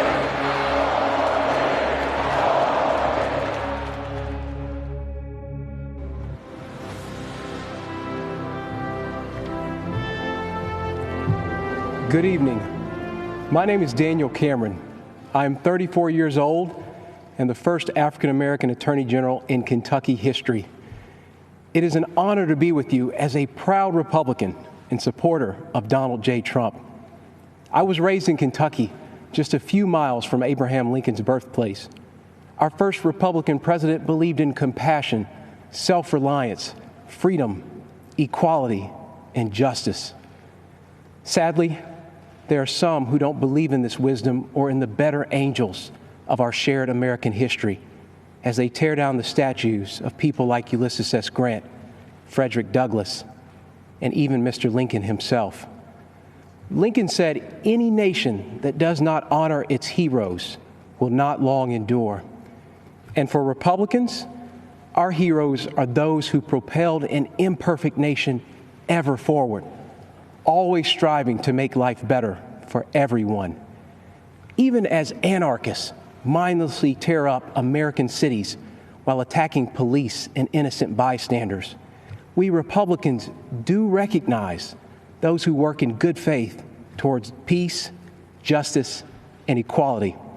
In fact, it was General Dwight Eisenhower, a future Republican president, who said, "Democracy is a system that recognizes the equality of humans before the law." Whether you are the family of Breonna Taylor or David Dorn, these are the ideals that will heal our nation's wounds. Republicans will never turn a blind eye to unjust acts, but neither will we accept an all-out assault on Western civilization. My values were shaped by my faith and by my parents. I worked at their small coffee shop, meeting people from all walks of life. And I realized something. No matter who we are, everyone needs a cup of coffee.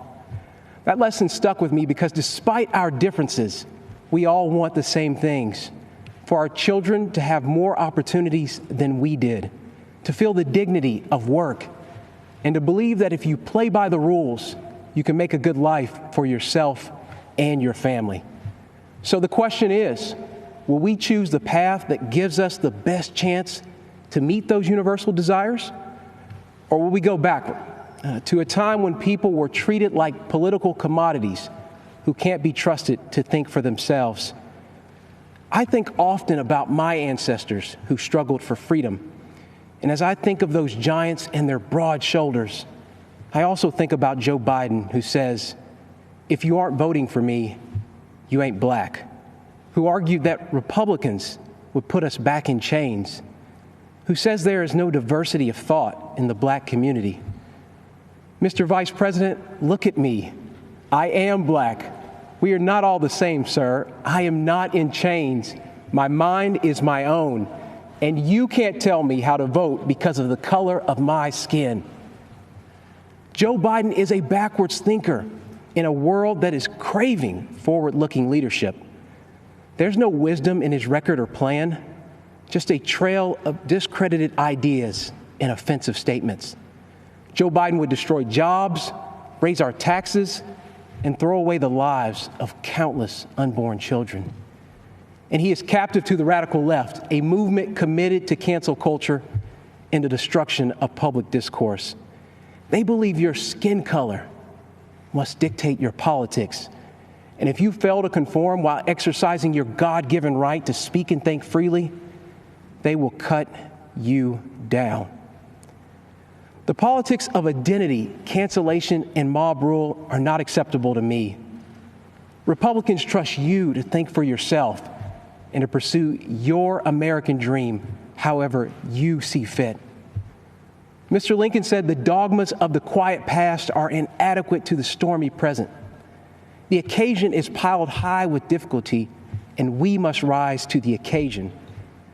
I believe Donald Trump can meet Lincoln's mandate, even as Joe Biden remains trapped by his own failed record and by the radicals who dominate his party.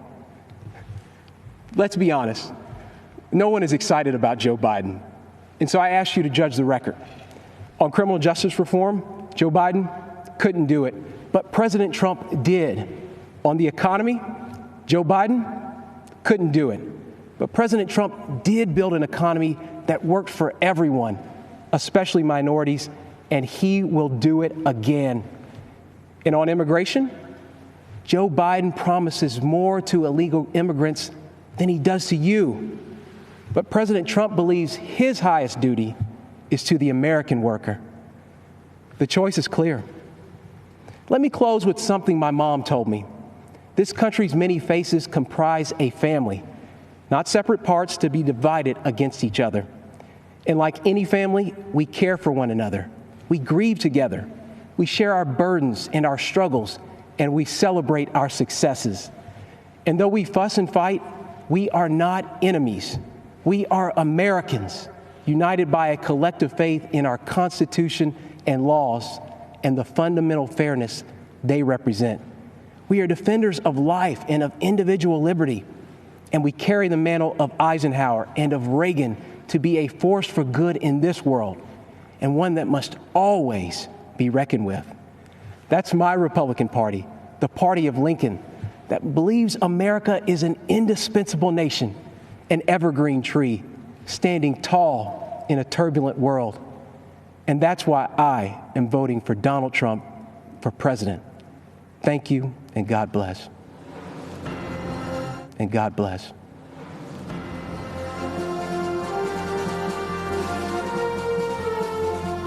Hi, I'm Mike Pompeo. I'm speaking to you from beautiful Jerusalem, looking out over the old city. I have a big job as Susan's husband and Nick's dad. Susan and Nick are more safe, and their freedom's more secure because President Trump has put his America First vision into action. It may not have made him popular in every foreign capital, but it's worked. President Trump understands what my great fellow Kansan President Eisenhower said. For all that we cherish and justly desire for ourselves or for our children, the securing of peace is the first requisite. Indeed, the primary constitutional function of the national government is ensuring that your family and mine are safe and enjoy the freedom to live, to work, to learn, and to worship as they choose. Delivering on this duty to keep us safe and our freedoms intact, this president has led bold initiatives in nearly every corner of the world.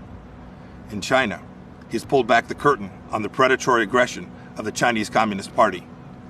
The president has held China accountable for covering up the China virus and allowing it to spread death and economic destruction in America and around the world. And he will not rest until justice is done. He has ensured that the Chinese Communist Party spies posing as diplomats in America are jailed or sent back to China.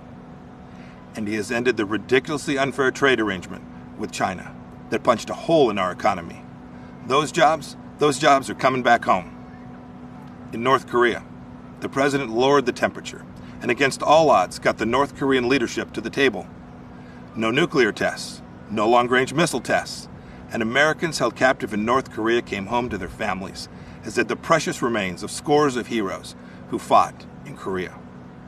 Today, because of President Trump, NATO is stronger, Ukraine has defensive weapon systems, And America left a harmful treaty so our nation can now build missiles to deter Russian aggression.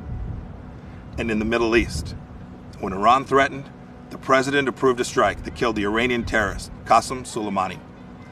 This is the man most responsible for the murder and maiming of hundreds of American soldiers and thousands of Christians across the Middle East.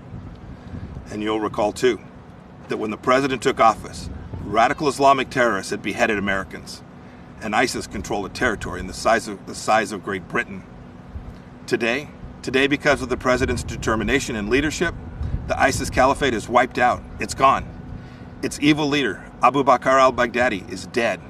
And our brave soldiers, they're on their way home. The president exited the U.S. from the disastrous nuclear deal with Iran and squeezed the Ayatollah, Hezbollah, and Hamas. The president, too, moved the U.S. Embassy to this very city of God, Jerusalem, the rightful capital of the Jewish homeland.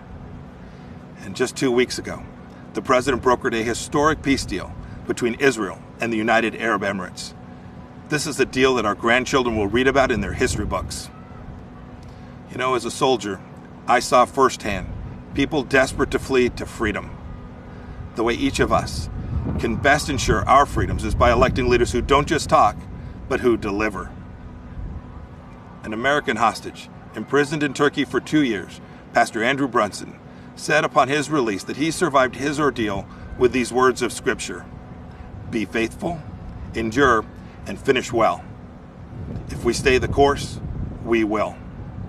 May God richly bless you, and may God bless our great nation, the United States of America.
It is my great honor to present First Lady Melania Trump.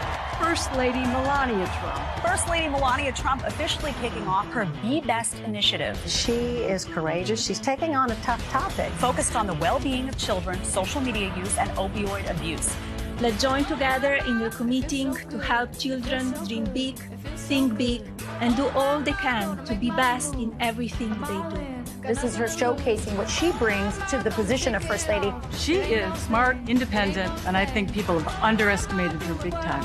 The First Lady was amazing. She was gracious, empathetic, and showed true compassion. First Lady Melania Trump stepping out onto the world stage. Her Be Best campaign is now going international. She has the advantage of speaking several languages. She can be a diplomat for our country. The sun was shining. She was greeted by children. This, of course, is her continuing to work on her Be Best campaign by shining a spotlight on successful programs that teach children tools and skills. She represents our country with enormous warmth and elegance and grace. Throughout history, women have made lasting impacts on society, and these women represent the strength of the female spirit. As First Lady of the United States, I'm proud of what this country continues to do for women. We as women must continue using our great tool of empowerment our voices. It was a very important moment for Melania Trump. This was a really prominent week for her. The iconic White House Rose Garden has been renovated for the first time in 60 years. When the history books are written, there should be a special chapter reserved for our First Lady. She is an incredible First Lady. An amazing mother, an incredible woman, First Lady Melania Trump.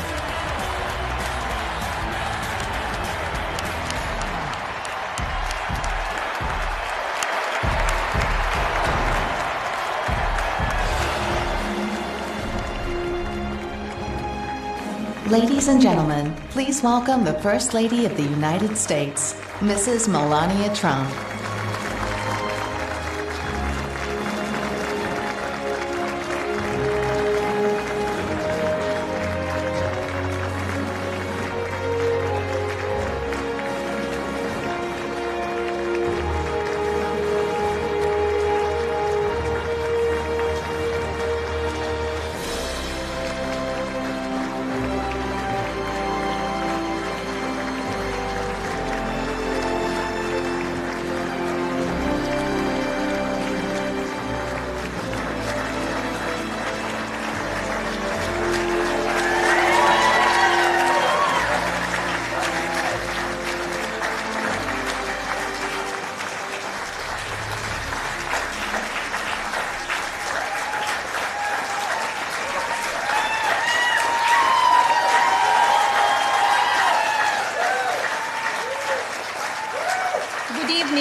It seems like just yesterday that we were at our first convention, where my husband accepted the Republican nomination and then became our 45th President of the United States. Yet the energy and enthusiasm for who should lead this nation, it is real today as it was 4 years ago.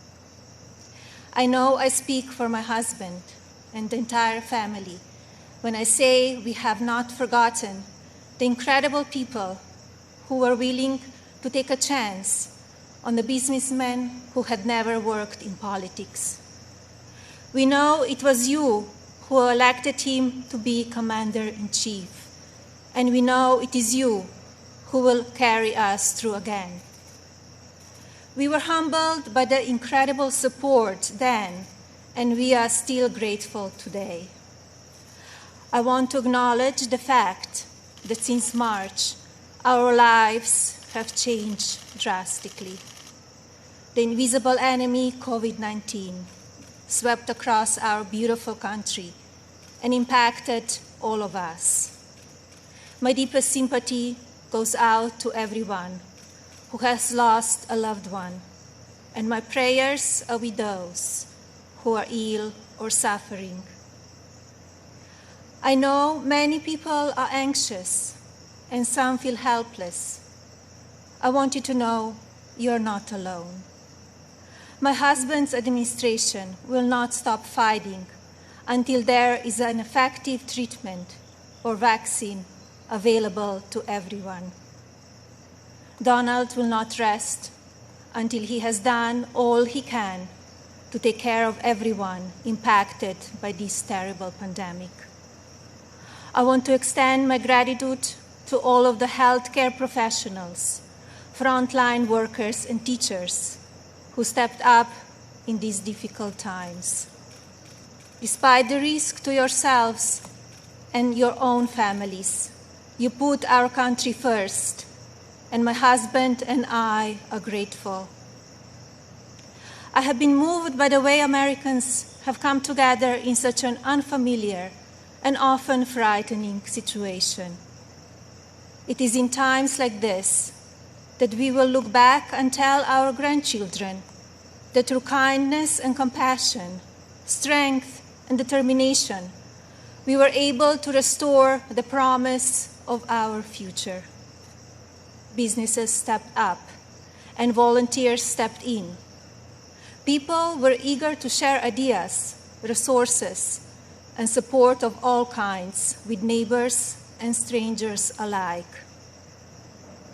It has been inspiring to see what the people of our great nation will do for one another, especially when we are at our most fragile.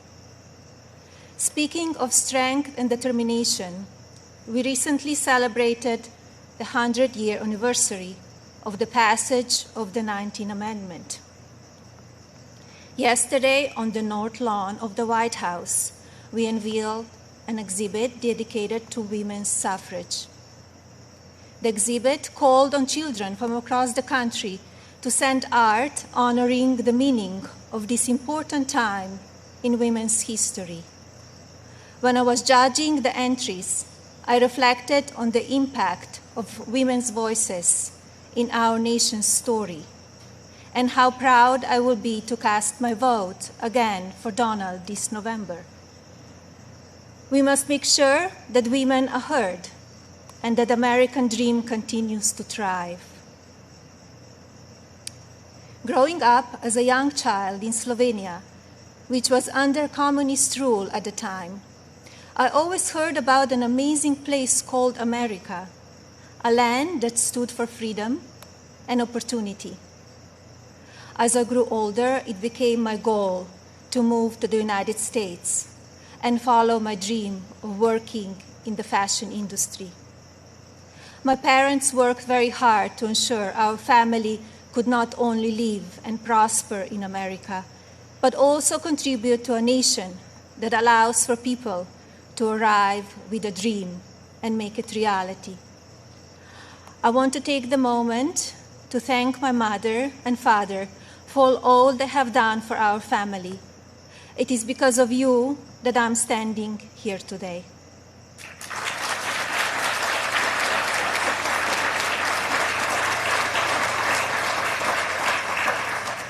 I arrived in the United States when I was 26 years old. Living and working in the land of opportunity was a dream come true, but I wanted more. I wanted to be a citizen. After 10 years of paperwork and patience, I studied for the test in 2006 and became an American citizen.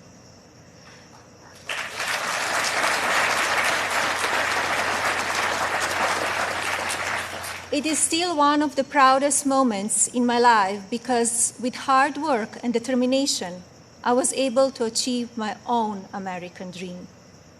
As an immigrant and a very independent woman, I understand what a privilege it is to live here and to enjoy the freedoms and opportunities that we have. As First Lady, I have been fortunate to see the American dream come true over and over again. I have met many inspiring women, children, parents, and families who have overcome life-changing issues that include addiction, homelessness, family members who are ill or have passed away, abuse of all kinds, and many other challenges that would make most people give up. The past 3.5 years have been unforgettable. There are no words to describe how honored, humbled, and fortunate I am to serve our nation as your First Lady. After many of the experiences I've had, I don't know if I can fully explain how many people I take home with me in my heart each day. From brave soldiers who give up so much so that we can be free, to children of all circumstances who I have met around the world. Thank you for inspiring me. It is my greatest honor to serve you. When I speak to members of the military, despite sacrificing time with their families, experience the fear of war or suffering loss, they have no regrets about serving our country. The same goes for their families and the families of first responders who often watch their loved ones walk out the door, not sure if or when they will come home. When I speak to families who have lost someone, the pain mixed with pride I hear in their voices is something I think about often. So thank you to all who serve our country in the military and as first responders. And thank you to the families who wait for them. You are our heroes in your own right. I have also been moved by the many children and families I've spent time with at hospitals, schools, and other locations around the world. Children who are dealing with pain or illness that would break even the strongest adult. Parents who are grateful to wake up every day and see that their child is still alive. These families are a testament to what faith and medicine, strength and science can do. On my first international trip as First Lady, my husband and I visited places of great significance to the three major religions: Islam, Christianity, and Judaism. One special memory from that trip is of a young boy I had privilege of visiting while at Bambino Gesù Hospital in Rome, Italy. While there, I read the little boy a story and learned that he and his family had been waiting for a heart for a very long time, and he had a grim prognosis. His situation brought my staff and me to tears, and we spoke of a little else as we flew to Belgium for the next part of our trip. Upon landing just a few hours later, we learned that a heart had been donated and would be going to the little one. I think about him often, along with so many amazing and strong young patients across our own country. More profound and sadly unavoidable examples of our country's strength and character have occurred in the communities that have been impacted by natural disasters. Hurricanes, tornadoes, and flooding may show the ugly side of Mother Nature, but in their aftermath, they can show us a beautiful side of humanity. My husband and I have visited many places that have been affected by natural disaster, and we are deeply moved by the strength of the people who have lost everything and the kindness of neighbors and communities. The common thread in all of these challenging situations is the unwavering resolve to help one another. I recognize the stories I just told about people who survive extraordinary circumstances, but Donald and I are also inspired by the millions of Americans who wake up each day with a simple yet courageous goal of providing for their families and keeping them safe. You are the backbone of this country. You are the people who continue to make the United States of America what it is, and who have the incredible responsibility of preparing our future generations to leave everything even better than they found it. Just as you are fighting for your families, my husband, our family, and the people in this administration are here fighting for you. No matter the amount of negative or false media headlines or attacks from the other side, Donald Trump has not and will not lose focus on you. He loves this country, and he knows how to get things done. As you have learned over the past 5 years, he is not a traditional politician. He doesn't just speak words. He demands action, and he gets results. The future of our country has always been very important to him, and it is something that I have always admired. In fact, it is to help ensure a better future for our next generation that I launched Be Best, my initiative to help children achieve their fullest potential. Be Best has one simple goal: teaching youth about the importance of their well-being, both mentally and physically. This also includes understanding online safety and the dangers of opioid and drug abuse. Through Be Best, my office and I have been able to highlight people, programs, and organizations that are doing extraordinary things in our country and around the world. I continue to believe that by shining a light on these positive examples, others across the country and globe will become inspired to do their part for our next generation. Helping children is not a political goal. It is our moral imperative. When I think back to a defining moment of Be Best, my mind goes to a trip I took to Africa. On that vast and beautiful continent, I was able to visit the countries of Ghana, Malawi, Kenya, and Egypt. One of those visits, in particular, had a profound impact on me. Ghana, on the coast of West Africa, was the first stop on my trip, and I experienced firsthand its warm people and their traditions. While there, I visited the Cape Coast Castle and learned more about the beginning of a cruel and often deadly journey in the era of the slave trade. I was horrified when I listened to the guide tell me so many inhumane stories, and I gained new perspectives. It is time in our history we must never forget, so that we can ensure that it never happens again. Like all of you, I have reflected on the racial unrest in our country. It is a harsh reality that we are not proud of parts of our history. I encourage people to focus on our future while still learning from our past. We must remember that today we are all one community comprised of many races, religions, and ethnicities.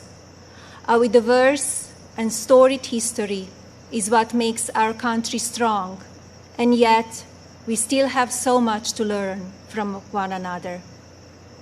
With that in mind, I like to call on the citizens of this country to take a moment, pause, and look at things from all perspectives. I urge people to come together in a civil manner so we can work and live up to our standard American ideals. I also ask people to stop the violence and looting being done in the name of justice, and never make assumptions based on the color of a person's skin. Instead of tearing things down, let's reflect on our mistakes, be proud of our evolution, and look to our way forward. Every day, let us remember that we are one nation under God, and we need to cherish one another. My husband's administration has worked to try and effect change when it comes to issues around race and religion in this country. He is the first president to address a special session of the United Nations General Assembly to call upon countries across the world to end religious persecution and honor the right of every person to worship as they choose. He has made substantial investments in our historically Black colleges and universities. This president also continues to fight for school choice, giving parents more options to help their children flourish. My husband knows how to make a real change. From the day that I met him, he has only wanted to make this country the best it can be. For many years, I watched him grow concerned and frustrated, and I'm so proud to see the many things he has done in such a short time. America is in his heart. So while at times we only see the worst of people and politics on the evening news, let's remember how we come together in the most difficult times. And while debate rages on about issues of race, let's focus on the strides we have made and work together for a better tomorrow for everyone. Our administration has also devoted historic resources and produced life-saving results by raising awareness around opioid addiction and drug abuse, especially for children. When so often the headlines are filled with gossip, I want to take this moment to encourage the media to focus even more on the nation's drug crisis. This disease is one that affects everybody. It pays no attention to race, age, or socioeconomic status. Addiction has touched every part of our society in some way. And now, more than ever, we have programs and medicine to combat it. We just need to talk about it openly. And you, the media, have the platforms to make that happen. To the media industry and as a country, I ask that we all commit to helping in our fights against drug addiction by talking about it even more. Especially as we battle the COVID pandemic, we need to remember that suicides are on the rise as people who are struggling with loneliness and addiction feel they have nowhere to turn. Parents, please talk to your children. Teachers and caregivers, pay attention to signs of addiction. Lawmakers, pass legislation that allows those who ask for help to do so safely and without fear, and to provide resources for organizations that help people impacted by addiction. When the stigma is removed, people will no longer be ashamed to ask for help, and lives will be saved. And if you are struggling with addiction, there is no shame in your illness. Please seek help. You are worth it. In my next 4 years as First Lady, I will continue to build upon Be Best and work with individual states to pass legislation to take care of our most vulnerable. I plan to continue the work I have started with children in foster care, as well as the minority communities and tribal nations.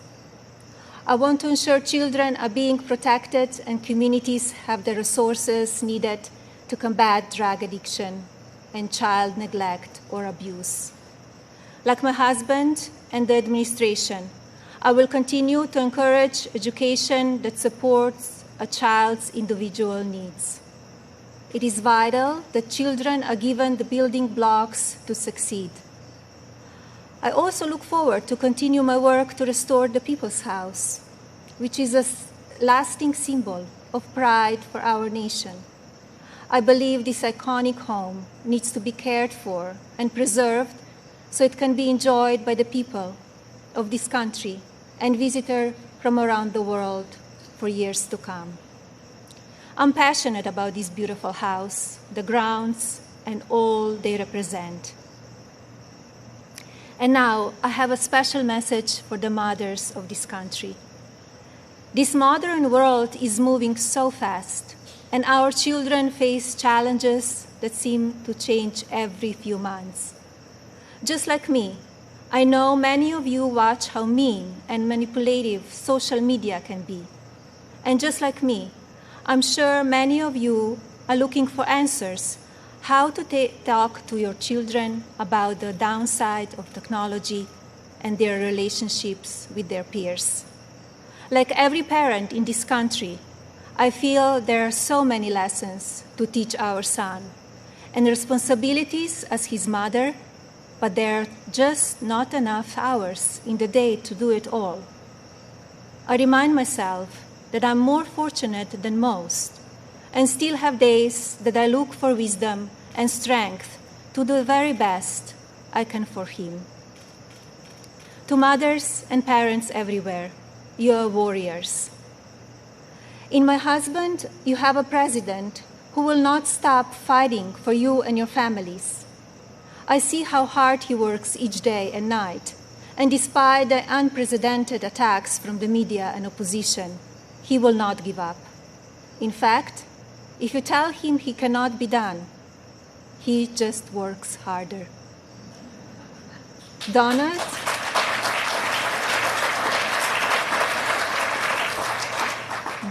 is a husband who supports me in all that I do. He has built an administration with an unprecedented number of women in leadership roles and has fostered an environment where the American people are always the priority. He welcomes different points of view and encourages thinking outside of the box. I know I speak for my husband and the family when I say we are so grateful that you have trusted him to be your president, and we will be honored to serve this incredible country for 4 more years.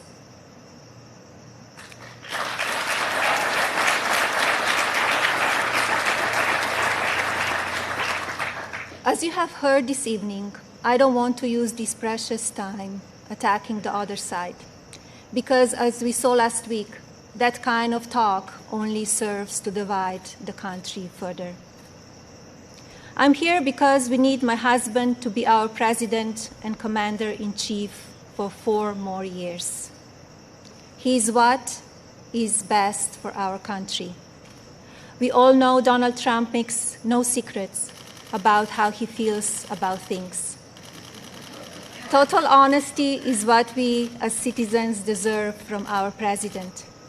Whether you like it or not, you always know what he's thinking. And that is because he's an authentic person who loves this country and its people and wants to continue to make it better. Donald wants to keep your family safe. He wants to help your family succeed. He wants nothing more than for this country to prosper, and he doesn't waste time playing politics. Almost 4 years ago, we went into Election Day completely underestimated. Despite what is being said again this year, I know, just as you do, that Americans will go to the polls and vote on the behalf of their families, our economy, our national security, and our children's future. To vote for those ideals is not a partisan vote. It is a common sense vote, because those are goals and hopes that we all believe in. I believe that we need my husband's leadership now more than ever in order to bring us back once again to the greatest economy and the strongest country ever known. God bless you all, your families, and God bless the United States of America.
Well, despite media distraction and attacks from the other side, Melania Trump says that Donald Trump has not and will not lose focus on you. Want to get your reaction to her speech and some of the issues that were talked about tonight. Second night of the Republican Convention. Here's how you can dial in: 202-748-8921 if you are a Republican, 748-8920.